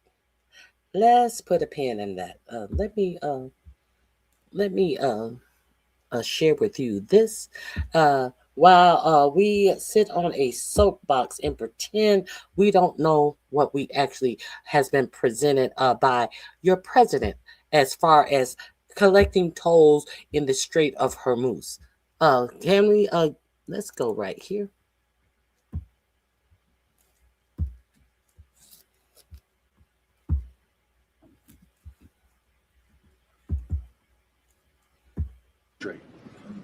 Us charging tolls? Iran. What about us charging tolls? Is that something you're considering? I'd rather do that than let them have them, right? Why shouldn't we? We're the winner. We won, okay? They are militarily defeated. The only thing they have is the psychology of, oh, we're going to drop a couple of mines in the water, all right? No, we have a concept where we'll charge tolls, okay? I thought you meant us. Your question would have been more accurate if you said us. Go ahead. Thank you very much. Just to clarify, in order for Iran to successfully meet your deadline tomorrow, do they have to make a deal, open the strait, or both? We have to have a deal that's acceptable to me. And part of that deal is going to be we want free. Are we clear about the bullshit that we supposed to be clutching our pearls and just so up in arms about Iran charging tolls. This was 4 weeks ago.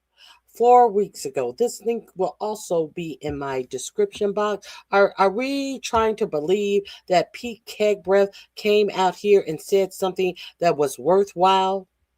Let me put this in my description box. War update. This is under war update. That press conference and this link will be in my description box under war update.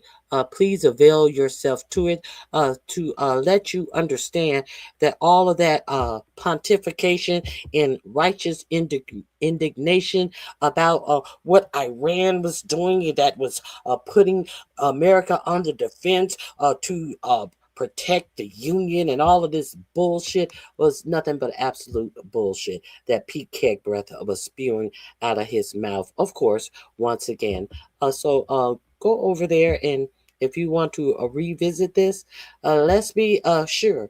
You have to remember what has been presented to you by this administration in the past. If you don't remember it, I'll do my best to help you. I'll do my best to help you remember the bullshit that this administration has spewed to you in the past. Now, okay, I have to put the first link to the press conference in here. I apologize. Bear with me. I want to make sure you have access to this information. Here we go. Let's go further. Let's see what else we have to talk about today. Let me see what you guys are talking about. Thank you guys for being here. Please double tap your screen to like this video or hit the like button. I would greatly appreciate it. If you like this channel, if you don't like this channel, hey, just subscribe to the channel so you can get updates. Time to get this piece of S out of the White House. Time for impeaching all the way back to Mar-a-Lago. You have someone who agrees with you as well. Okay, I just wanted to give you guys this information.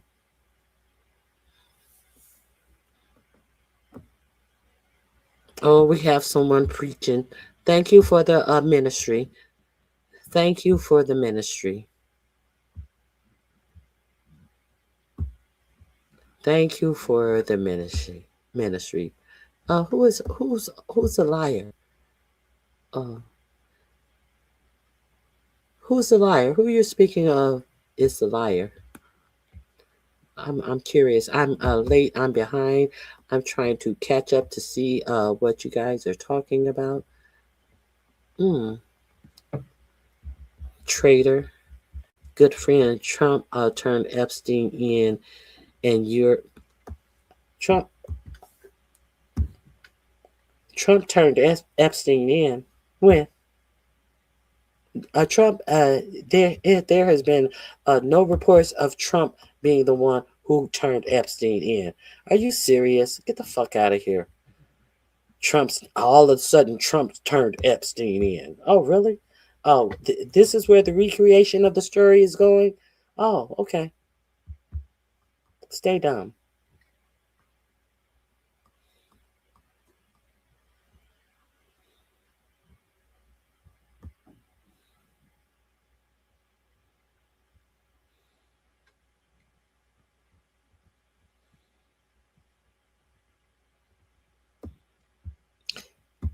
Mark, what is his name? Mark Montero. Eat a dick, bitch. Hit the like button on your way out.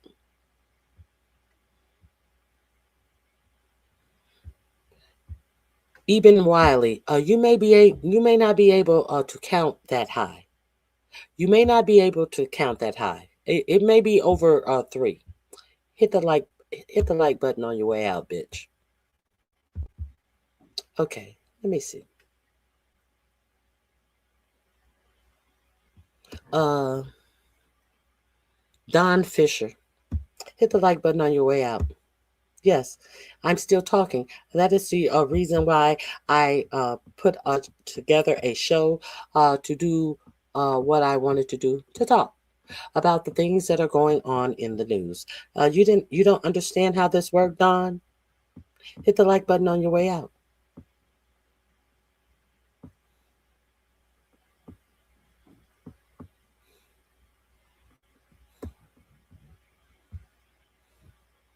When does America First start? That is a great question.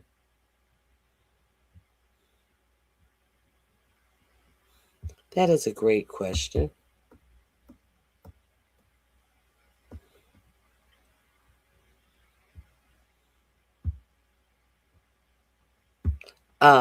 Trash, you're exactly right. Look at this.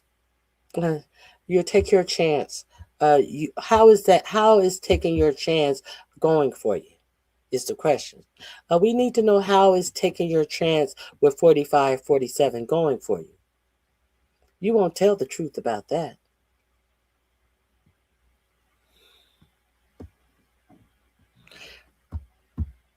Exactly. It is hard.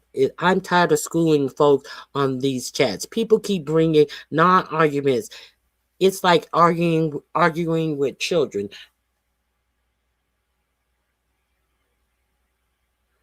Oh, I thought you were talking about yourself. You got schooled. You're the children. You are the child who is arguing non-facts. Well, what does Dems have to do with any other presentation that I just showed? So you, in fact, are the person who comes up here and have non-arguments arguments with yourself. You are the one with the whataboutism and have nothing to say with what is being presented to you live and in living color on screen. But you want to talk about the Dems. But I didn't see you talk about any of that press conference that was presented to you. You don't have any thing to respond to what I am saying about the truth that is going on in this war. But you want to talk about the Democrats. You so tired of coming in here schooling people. You should be tired of coming in here with your whataboutism and what about this and changing the topicism. But you don't get tired of that. Because I guess being stupid doesn't tire you out as much.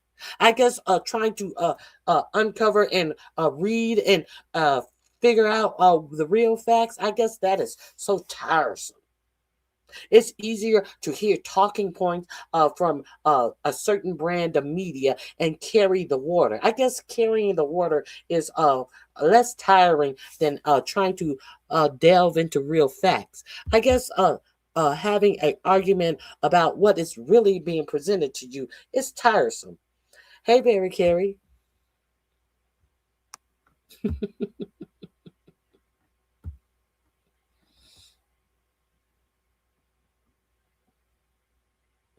Good to see you, Barry Carey.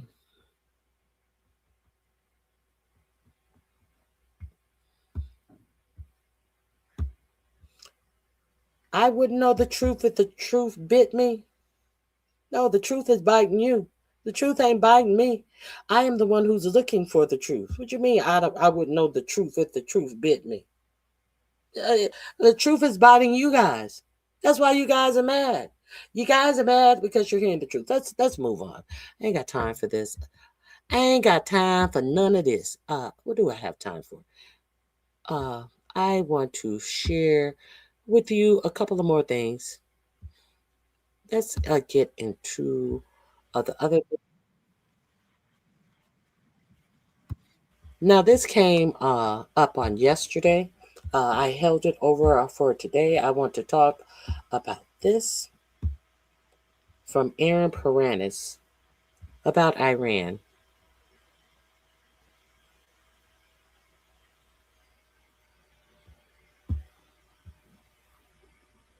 Let's get into this report.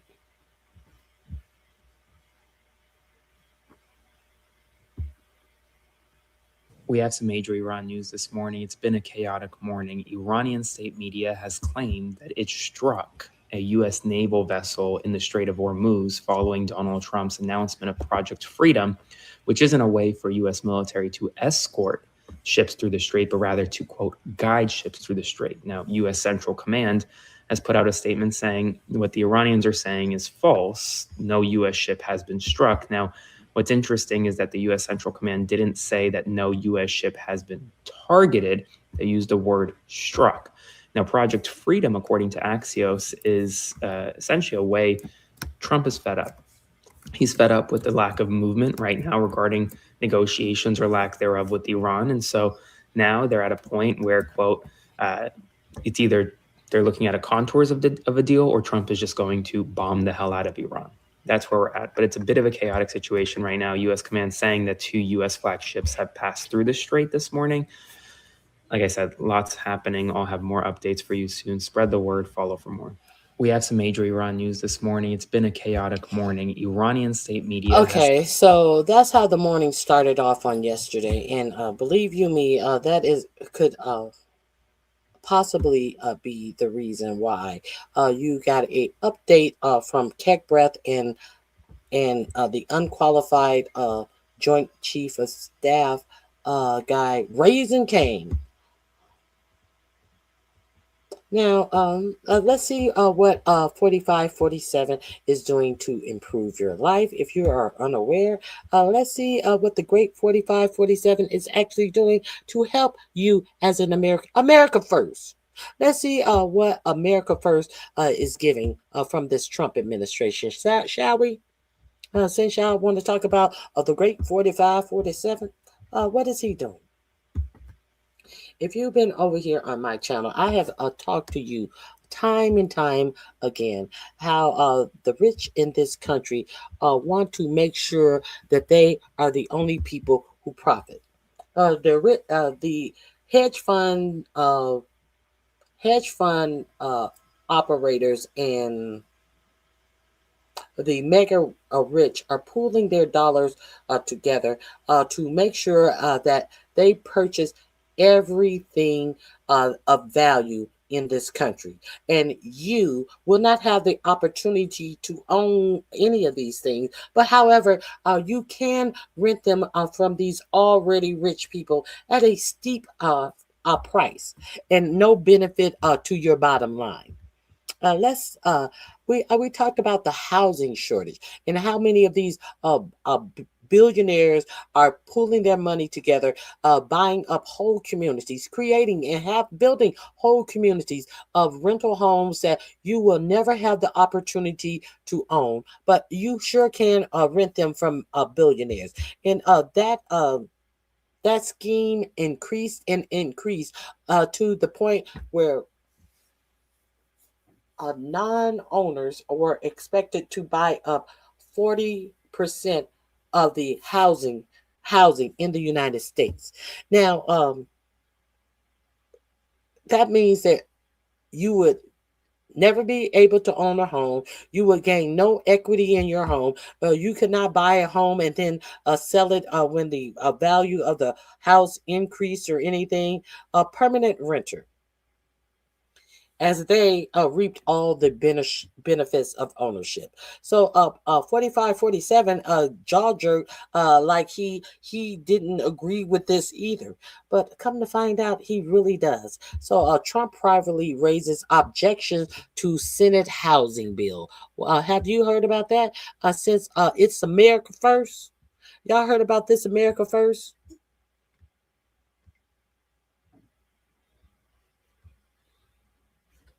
Okay, let's get into what Trump is doing for America first. Okay, Trump privately raises objection to Senate housing bill. The president concerned could complicate passage of the largest housing measure taken up by Congress in years. America first. When did this come out? This came out on yesterday. President Donald Trump is privately raising concerns with a Senate-approved housing bill that his White House previously supported and almost made his objections public last week. Trump was on the verge of putting out a social media post Trump was on the verge of putting out a social media post taking issues with the major housing affordability package that the Senate approved this year. According to two people with knowledge of the matter who were granted anonymity to discuss private conversation, the president doesn't support language in the bill that would require mega landlords to sell single family homes built as long-term rentals after 7 years, the people said. So they were going to force these mega landlords who have built these rent-only communities. They were going to put something in this bill which demanded that they had to sell these single-family homes after gutting the rental system for 7 years. After driving rental prices up all across the nation, they gave you 7 years, and then you're going to have to sell those to individual families. Okay? So Trump pretended like I'm with that.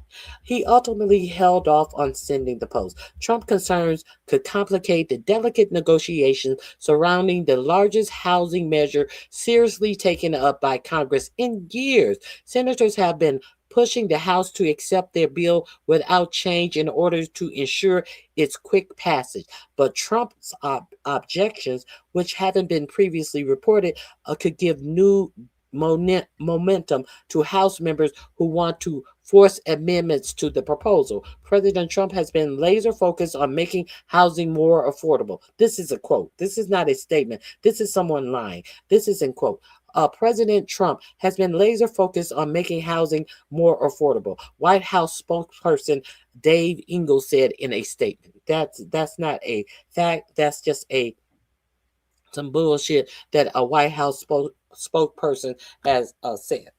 What has President Trump done that shows that he is laser focused on making housing affordable? For example, Dave Engel, what is this laser focus that you speak of, Dave Engel? Give us some examples. Oh, that's just a standalone comment. Okay. The president will stop fighting, and the president will not stop fighting until the American dream of home ownership is within reach for every American. Which is why he continues to sign bold new executive orders and calls on Congress to pass further legislation. I didn't understand. Now, an executive order is not a law. It is an order that can be repealed by the next president. So if this is something that he is signing that can be repealed by the next president, wouldn't it be more apropos that he works with Congress to pass actual laws? Oh, no, he's going to do everything by fiat. He is the great I am. He's the great Oz. Okay, so this is bullshit. Okay, so let me see. He did not mention the Senate legislation which the White House has previously endorsed. Officials at the administration and Congress have been eyeing the legislation as a domestic win to sell voters ahead of this year's midterm election, where cost of livings have been a central theme. The bill contains a slew of provisions intended to increase the number of homes available for people to purchase and boost individual home ownership amid a national housing shortage that has pushed up home prices. So at the same time, the number of layoffs are not being addressed. The number of layoffs in the actual federal government are not being addressed. So who are these people? They are setting up these homes as the unemployment in this country has plummeted. The unemployment rate for Black people have gone up from 4-point-something% under Biden, and now it's 7.5%. Because this ain't our fight. We're gonna get to this ain't our fight bullshit too. We're gonna get to this ain't our fight. But we're going to sit down on our asses and act like this ain't our fight as everything gets taken away from us. Okay. The provision that has drawn Trump's ire was added to the bill as part of an effort to satisfy Trump's demands that the legislation crack down on Wall Street for Wall Street's footprint in the housing market by banning institutional investors from buying single-family homes. Proponents say the piece of proposal requiring divestment of build-to-rent properties after several years would make more housing available for American families to buy. But many in the housing industry say that the provision has frozen capital for constructing such properties, as it should. The Senate passed a housing package dubbed the 21st Century Road to Housing Act as an effort to combine both chambers of priorities in March with a wide bipartisan backing. But the legislation has run into major roadblocks in the House, where lawmakers want more of their priorities included. The build-to-rent language that Trump is taking issue with has drawn pushback from key House members in both parties. Trump agreed to hold off on weighing in while White House staff worked to find an agreement that will bring along Republicans on the House Financial Service Committee, who also opposed the broader move to bar institutional investors from buying single-family homes, according to the people with knowledge of the matter. Senate Majority Leader John Thune acknowledged Thursday that the Senate housing bill was struck and it will take direct involvement from the White House to resolve the standoff with House GOP leadership. I think the White House wants to get it done, but I think they're going to have to really probably take some work to get the action in the House, Thune said in an interview. He said he couldn't give a timeline of when things might start moving. Senators want the House to accept their bill as is in order to avoid opening new negotiation and burning more precious floor time on the measure. Additionally, the president told Representative Zach Nunn, a member of the House Financial Service Committee, on Thursday that he wants to see progress on the House legislation that has been stalled for weeks, the Iowa Republican said in an interview. GOP House leadership has amended the bipartisan housing bill in hand, and it is considering putting it up for a floor vote in the coming weeks, potentially as soon as lawmakers return from recess on the week of May 12th. Understand that Mike Johnson, Speaker of the House, the first day they were to convene coming back from a vacation, he put the House on vacation for another 2 weeks.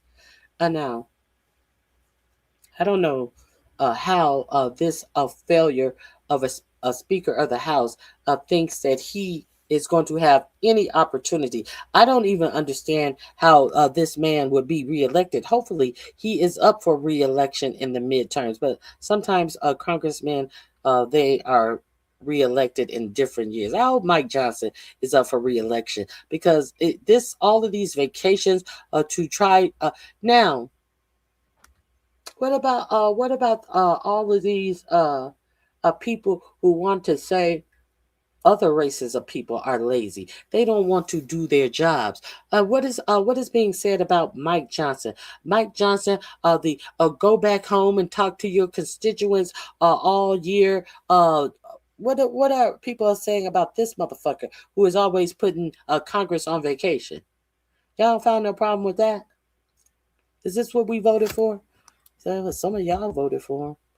But let's get back to that. 3 people familiar with the talks and granted anonymity to discuss the closed-door discussion said on Monday. The House bipartisan housing legislation, a product of collaboration between House Financial Services Chair French Hill and Ranking Member Maxine Waters, would be a response to the Senate passed package and is being considered for an expedited suspension vote requiring 2/3 of the House to support the legislation, the people said. House Republicans have been mulling adding some pieces of their own of their housing bill to the House version of the National Defense Authorization Act, a must-pass defense spending bill that lawmakers will take up in the coming weeks, according to 3 people granted anonymity. So they want to put a spending act, the National Defense Authorization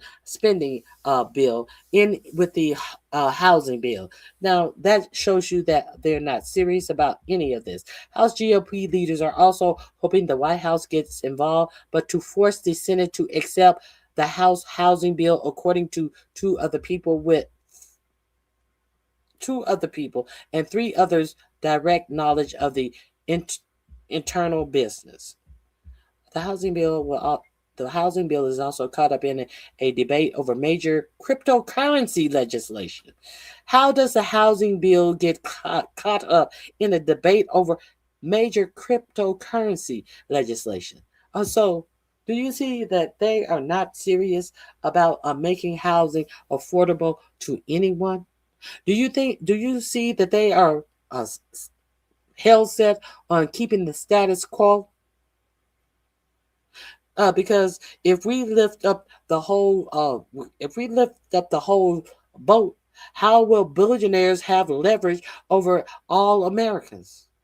Okay, so I just wanted to share that with you. Caught up in a debate over cryptocurrency legislation that Senate Republicans hope to advance this month. Senator John Kennedy of Louisiana, a key swing vote on crypto bill, has previously expressed reservations about supporting the effort if the House does not act on the Senate housing bill. As Politico first reported in March, he has expressed frustration that the White House has not done more to pressure the House to accept the housing package. So there you go. I wanted to give you that information that your elected officials may need to hear from you. Your elected officials may need to hear from you. This is going to be in my description box under housing. If you would like to peruse this article for yourself, it will be there. What do you guys think about that? What do you guys think about the prospects of young people, college-age people who are fresh out of college, or people who are college educated and have worked their jobs for a couple of years? What do you think about the simple fact that unfortunately in the United States there doesn't seem to be a clear pathway to home ownership, is what I want to know.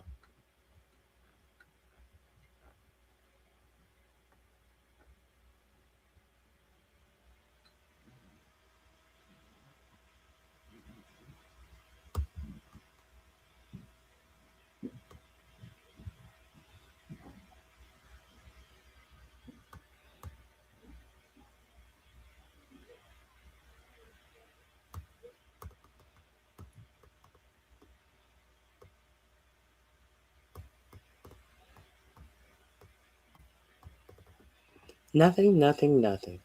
I'm reading the comments.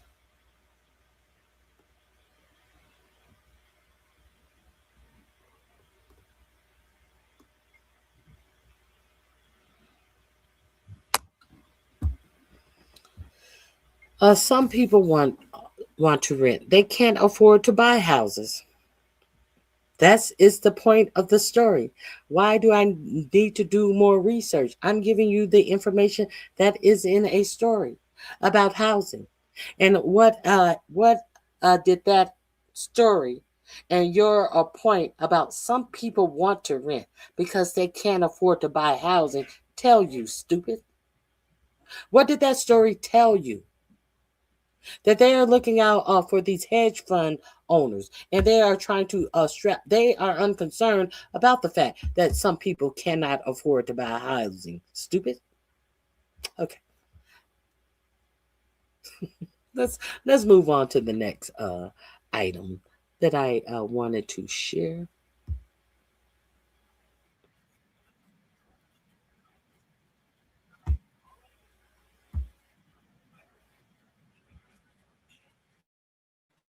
I don't want to show her. Let's see what else. Let's talk about the Met Gala. Y'all want to talk about the Met Gala? Did you guys hear about the Met Gala that has been bought and paid for by Jeff Bezos to have access? Remember, the Met Gala used to be used by fashion houses and the likes of people who were actually in fashion, who actually kind of pulled themselves up by the bootstraps and became very influential in the fashion and in magazines and write up and photography about fashion. Did you guys know that this year's Met Gala was purchased by Jeff Bezos and Lauren Sanchez for $10 million? Are you guys aware of this? Are you guys aware of this? This link will be in my description box under Met Gala, bought and paid for. Okay, let's talk about the Met Gala, and I remember it's ironic how last year the Met Gala was about what is it? What was it? Last year Met Gala. Oh my God, I can't remember. It was about more of a dress. It was more about street. What was it called? It was more about black street fashion, but not the gear or anything. The more dressy street fashion. Oh, what was it called again? Let me see.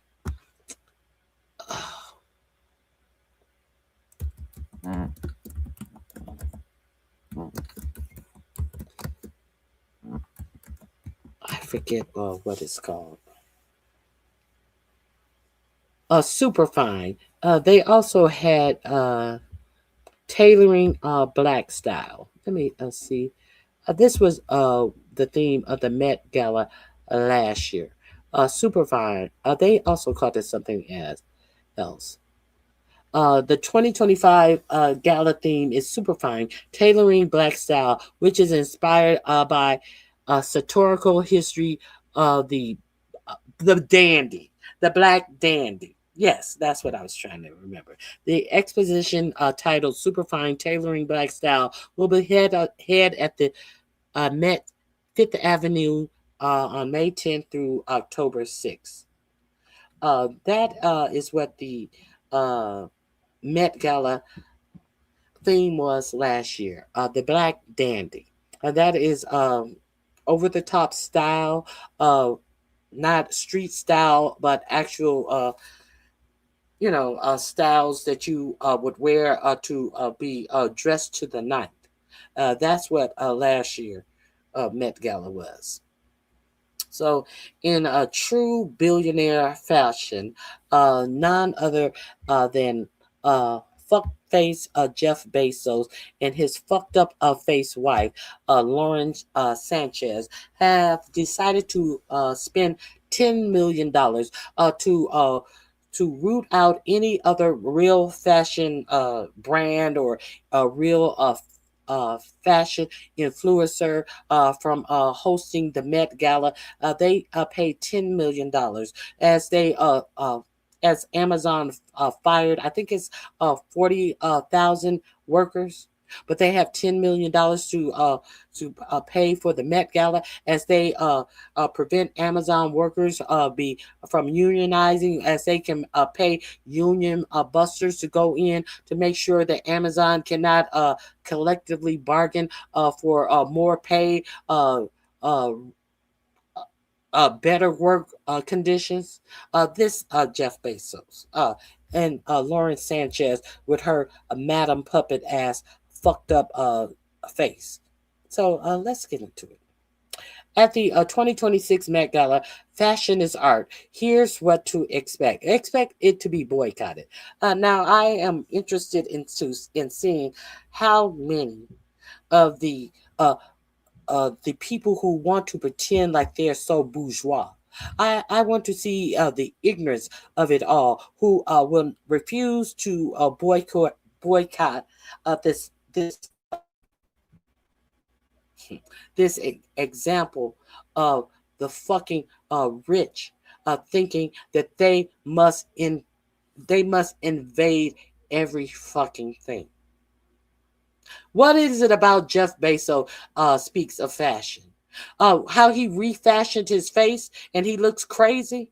Is that why Jeff Bezos want to host the Met Gala? That's the only fashion I know. He refashioned his face to look like some crazy looking bitch with a beard. What does Lauren Sanchez know about fashion? Or what has she contributed to the fashion world? Absolutely nothing. The first Monday in May means one thing: the Met Gala, fashion's biggest night. The annual fundraiser supports New York Metropolitan Museum of Art Costume Institute, but it's also an opulent, invite-only, celebrity-filled pop culture spectacle that raised a record $31 million last year. You know why it raised so much money? Because each ticket is reportedly $100,000. If you didn't know, now you know. Before the exhibit even opened, they raised a record of $31 million, and the exhibit goes, as you see, it went from May through October last year. The exhibit in the museum actually goes through October. So that's how, and even before the exhibit opened, they raised $31 million. Okay, here's what to expect as camera batteries charge and carpets are swept in preparation for the glitzy events on Monday. What's the theme and the dress code? The Met Spring 2026 exhibition titled Costume Art will open to the gala attendees on Monday night and to the general public on May 10th. The corresponding dress code for the gala is Fashion is Art, which references the exhibition's pairing of garments with art objects. Okay, so let me see. Is there anything that I'm really interested in that?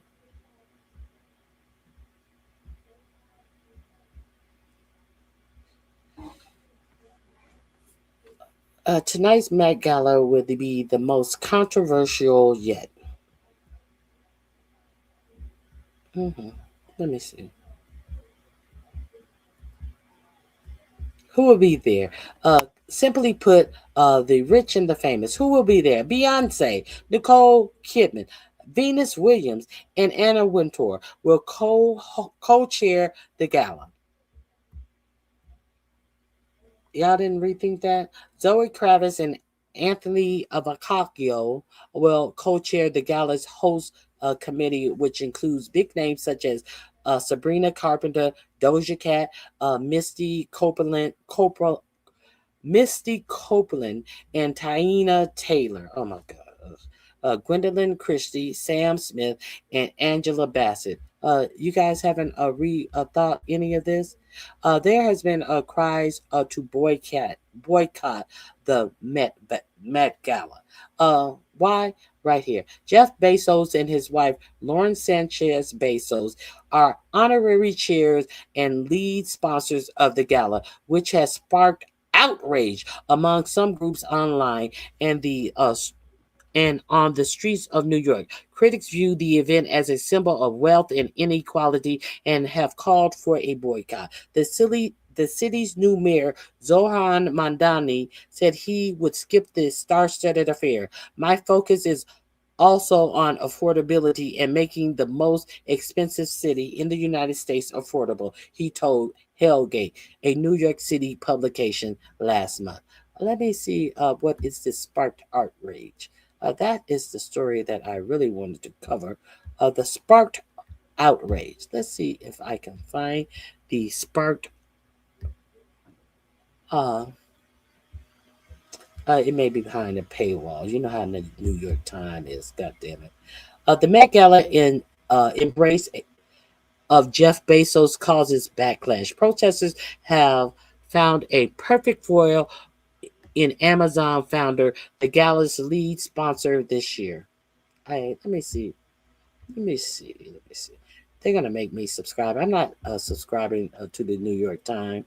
Let me show you. Let me show you this. Let me show you this. Here we go.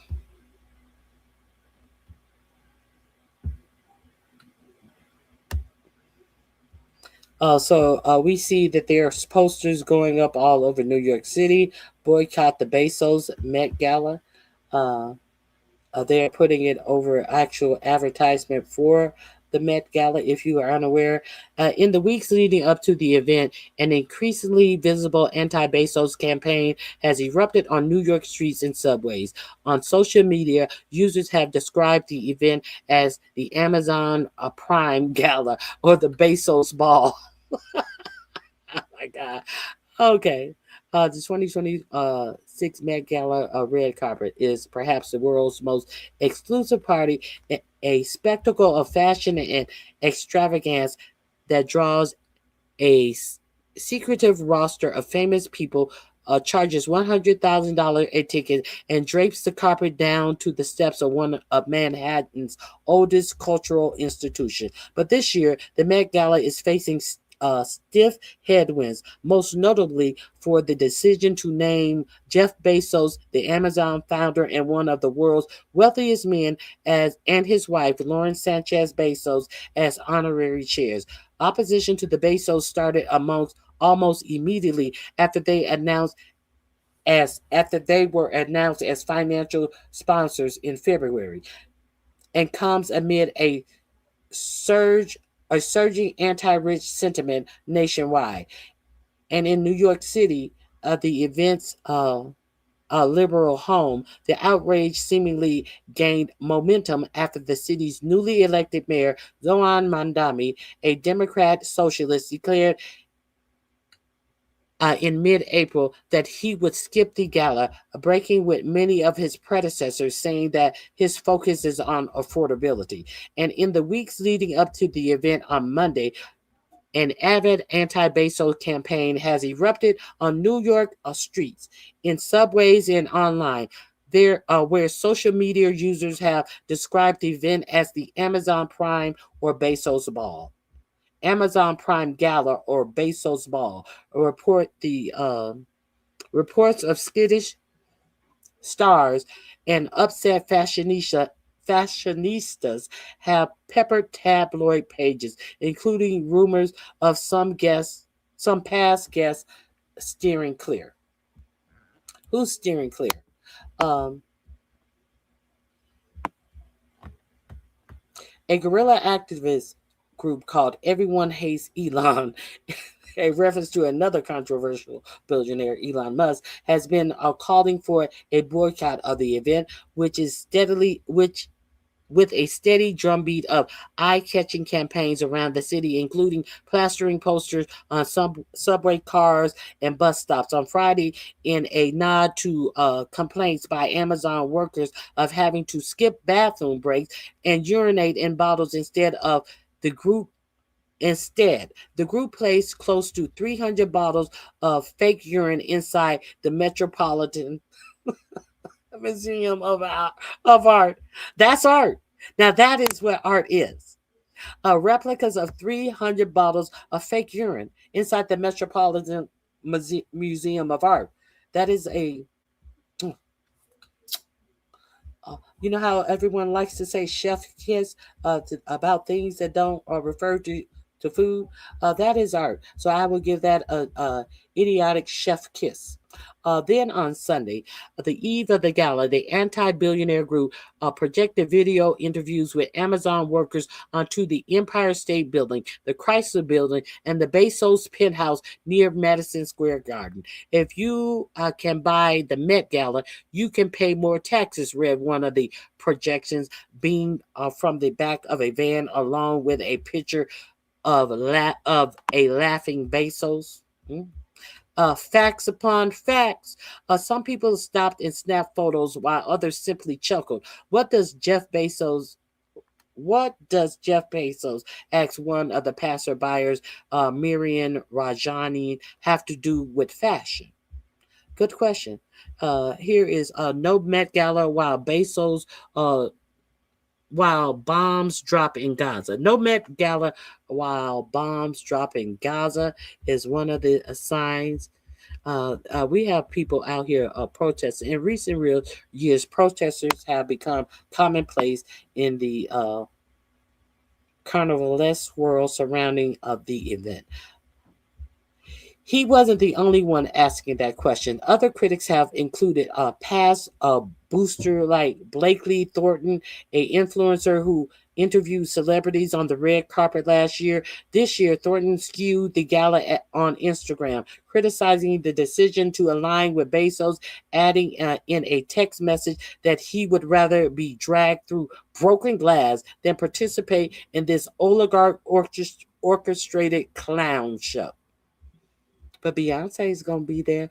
The gala, which dated back to 1948, acts as a fundraiser for the Metropolitan Museum of Art Costume Institute, ushers in its a major spring exhibition, which this year focuses on the dressed body. The fashion house of Saint Laurent is sponsoring the exhibition catalog. Designers are known to spend months preparing outfits for the famed guests, who are often in surreal and spectacular fashions. Okay, let me see. Now she said, it's really about the celebrities and the musicians and the athletes and all of the cultural icons of the day. But she thought that much of the starry guest list and a little connection with the museum itself.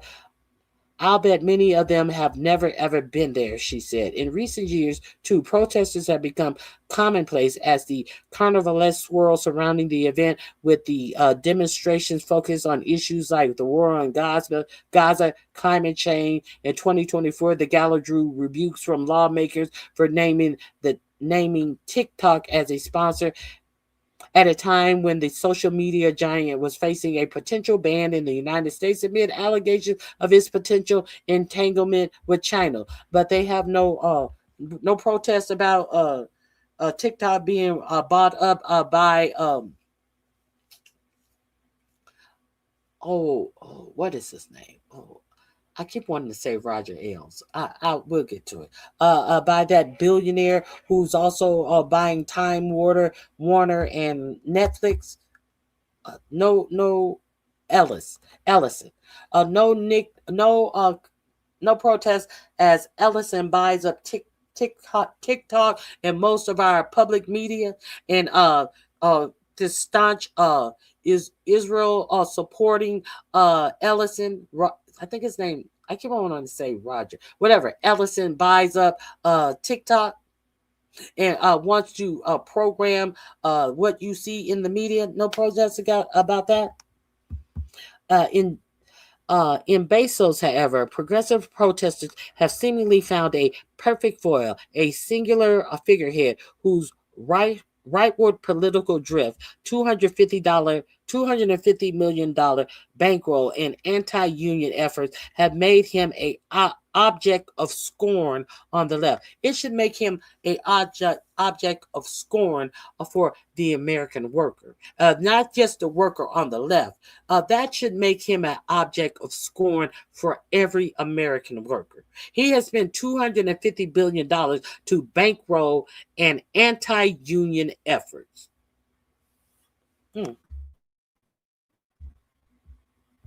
Wait a minute. Okay, he's obviously one of the great avatars for, just endless rapacious accumulation of wealth and exploitation of workers at the expense of the rest of us, said somebody, the editor of the Jacobian, a socialist magazine. So kudos to them, he said, of the Met Gala organizers. If they were looking to make the worst choice possible, it seems like they've succeeded. The BEZOS unapologetic embrace of the luxe life, including a $50 million wedding last summer in Venice with a $500 million yacht bobbing nearby have not helped their image in some quarters either. It is not like the situation of the quiet rich.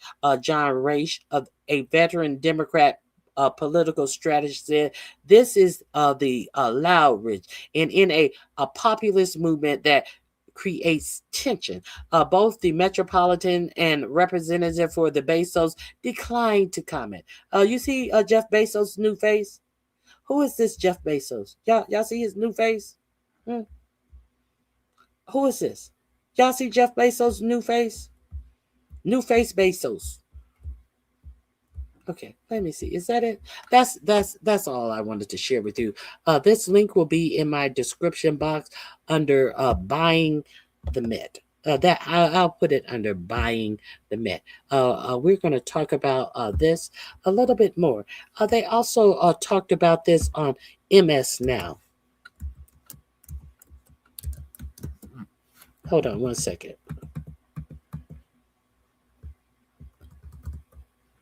Okay.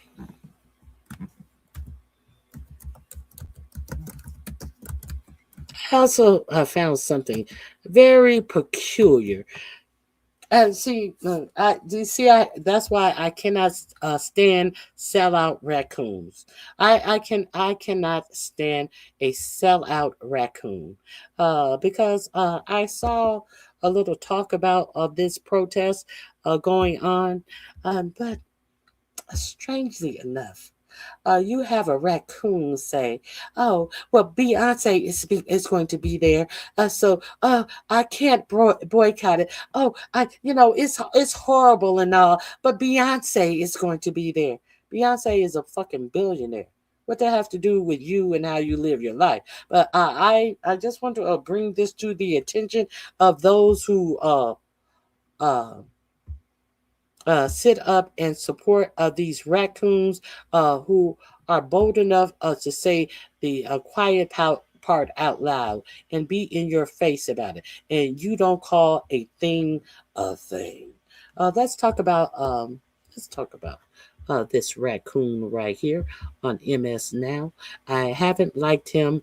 I haven't liked this raccoon since last year's White House Correspondents' Dinner, and I'm going to tell you why. Let's see the raccoon. Let's see the raccoon talk, though, shall we? Let's find out. 1, 2, 3. How many licks does it take to get to the center of a pussy pop?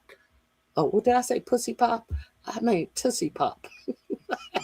I said pussy pop. Oh, oops. Okay, let's hear about this protest. Tomorrow is one of fashion's most glamorous nights, the annual Met Gala in New York City.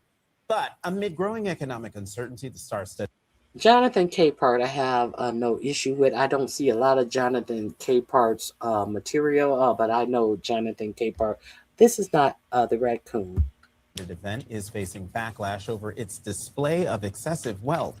This year, Amazon founder Jeff Bezos and his wife Lauren Sanchez Bezos are the lead sponsors and honorary chairs. And anti-billionaire activist group has papered New York City with posters calling for a boycott of the Bezos Met Gala.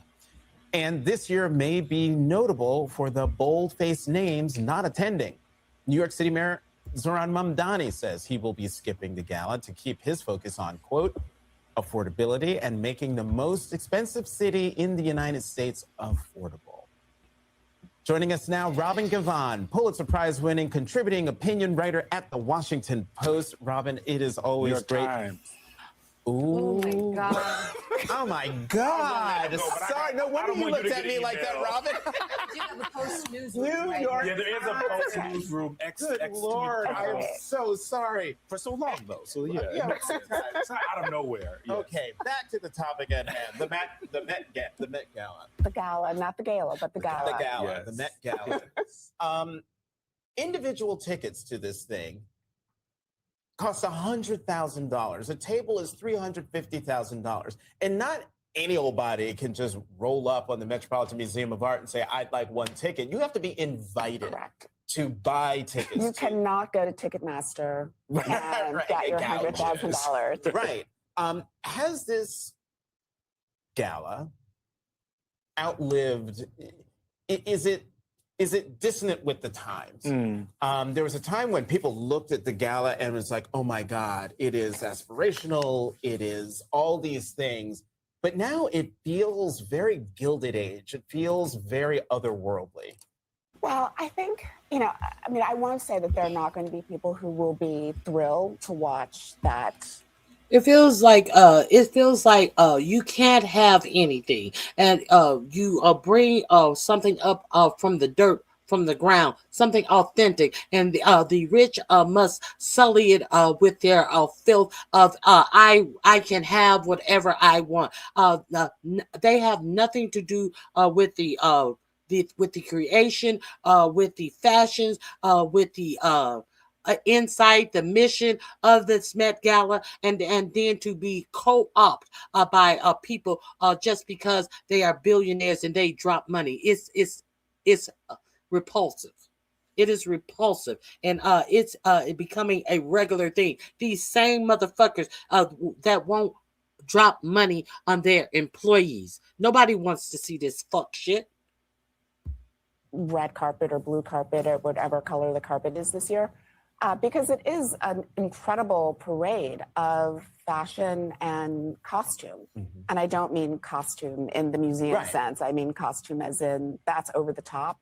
But I do think that in this moment, it feels really like a bit of a little knife in the heart for people who are struggling, because it is so extreme. And we are in a moment of such income inequality, and people are really grappling with that and talking about it. I'll be watching because I do like looking at beautiful things. And also my girl is a co-chair this year. By my girl, I mean she doesn't know who I am in any way, shape, or form. Beyonce, Nicole Kidman. Okay. Raccoon alert. Raccoon alert. This link is in my description box. I just wanted to give you a wild animal alert. Okay. This link is in my description box under the title Buying the Met. And that's all I have. The raccoon alert has been given. Because let's talk about last year White House Correspondents' Dinner. Who was the chair over the White House Correspondents' Dinner last year, 2025? You know, the Correspondents' Dinner that 45, 47 never goes to anyway. You notice in 2026, there was no scheduled comedians. You know, the thing that the White House Correspondents always did was hire comedians to host the show.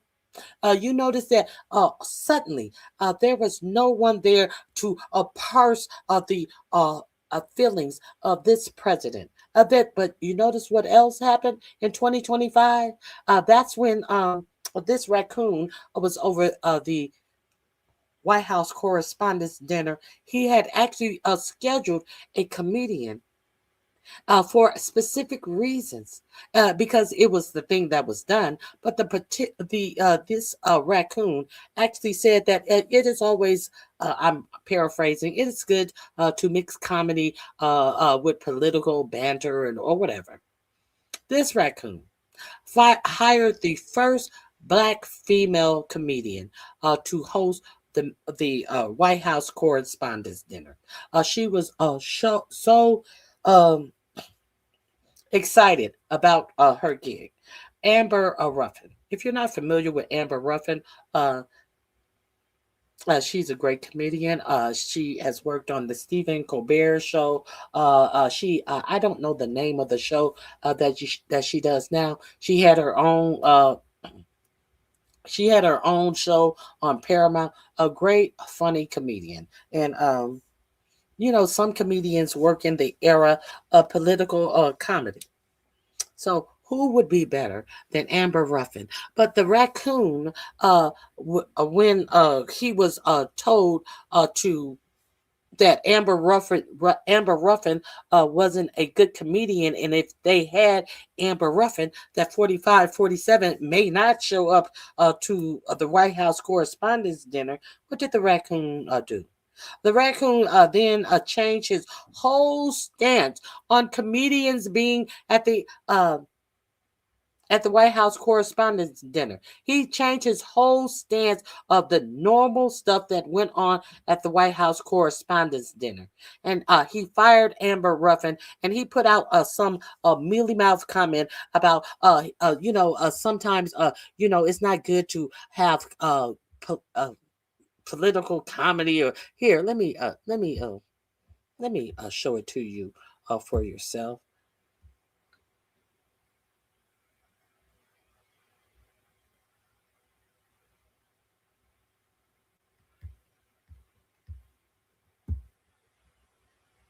They just announced that he will be there. Who is he? What are you talking about? They just announced that he'll be there. Who is he? What he do you speak of? What are you talking about? Okay, let me share my screen with you. Oh, raccoon.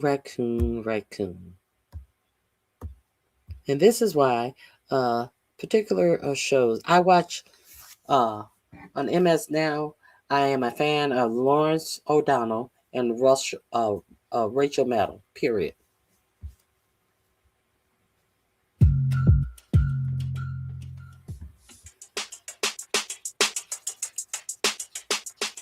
In a surprising twist, the White House Correspondents Association has decided to drop the comedian slot from its 2025 dinner, leaving Amber Ruffin and others without a stage.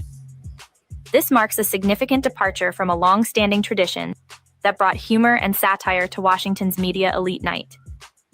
WHCA President Eugene Daniels announced the change, emphasizing a shift in focus towards honoring journalistic excellence and fostering future talent through scholarships and mentorships. Daniels expressed a desire to move away from divisive politics, aiming instead to celebrate the achievements of journalists. He wanted to move away from divisive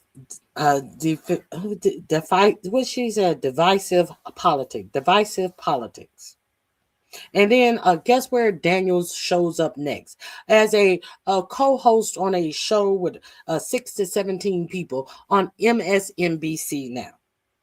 Look where the man who doesn't want to discuss divisive politics wound up after firing this woman from her job. Do you think that it was a quid pro quo? I don't like anything about it, and I hate raccoons. Let's continue. This decision comes shortly after Daniels had praised Ruffin as an ideal fit for the current political climate. While Ruffin's team has yet to comment, the move echoes a similar decision in 2019, when the dinner featured historian Ron Chernow instead of a comedian. Do you see the flip-flopping of this flip-flopper? Do you see the flip-flopping of this motherfucker? I always want to have something to say with those pursed lips, those double breast suits with the blouses and the turtleneck, never putting on men's ties or anything. Do you see the flip-flopping of this raccoon? But who gets ahead in all of the flip-flopping that this raccoon does? I will be there because my girl who doesn't know that I'm alive, Beyonce, will be there. Don't stand on nothing. Don't stand for nothing. As this raccoon is being pumped into your TV on your for-profit media, this was who they pump up in your for-profit media. A spineless piece of shit, in my opinion. Let's continue. Past headliners like Roy Wood Jr. and Trevor Noah have used their platforms to blend humor with political commentary. As the event approaches, questions linger about whether President Trump will attend, given his history of skipping the dinner. Stay tuned to BET.com for more updates on this evolving story. We need to revisit this because I need you to see the flip-flopping that this fraud-ass motherfucker did. Talking about she would be the best thing for the White House Correspondents' Dinner. And then when he went on in MSNBC Now to talk about it, he said that it wasn't his decision, but he had to deliver the decision. Well, if it wasn't your decision, just say it's not my decision. I just had to deliver it from the higher-ups. But no, you are making... different positions about the shit that you had just said about how perfect she would be in this political climate. And then all of a sudden, oh, I want to get away from political divisiveness.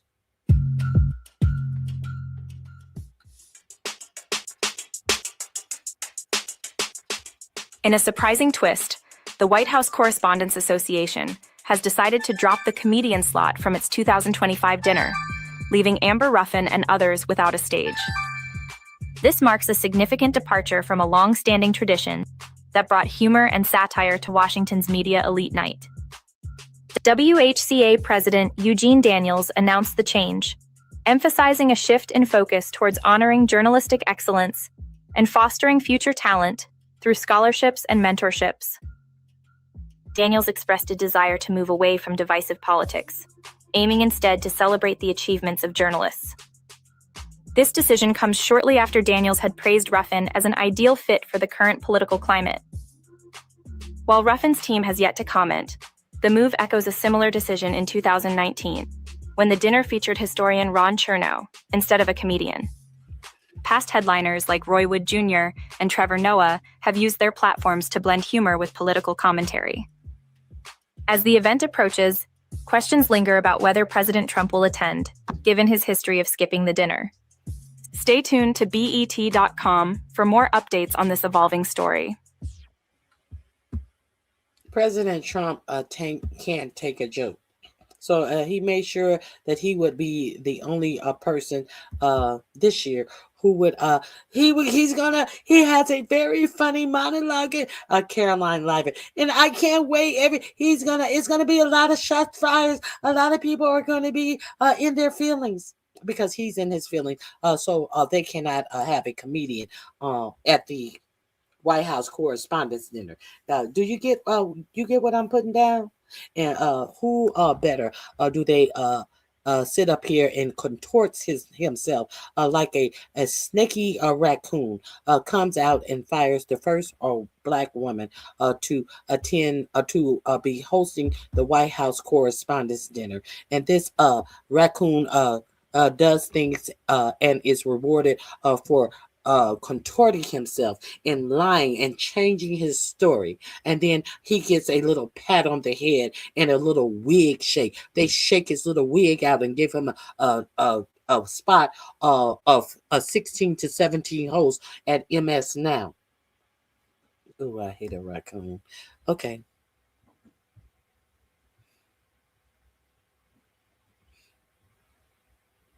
Okay, so that's all I have for you guys today.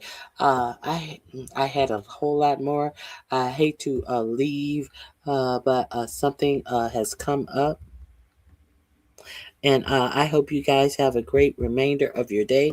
If you did not like this video, please make sure you like this video. I will be back tomorrow, and I guess we'll finish up what I have not gotten to on tomorrow.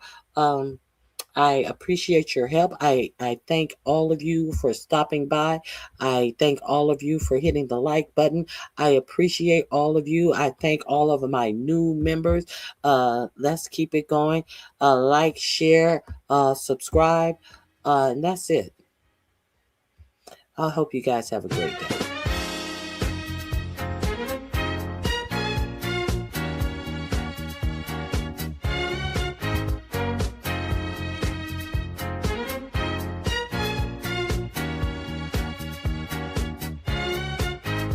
In the morning when I'm driving, I really come alive when I listen to my RonyiQ. I listen to my RonyiQ. They are rare and they are few who can compare with RonyiQ. So grab a chair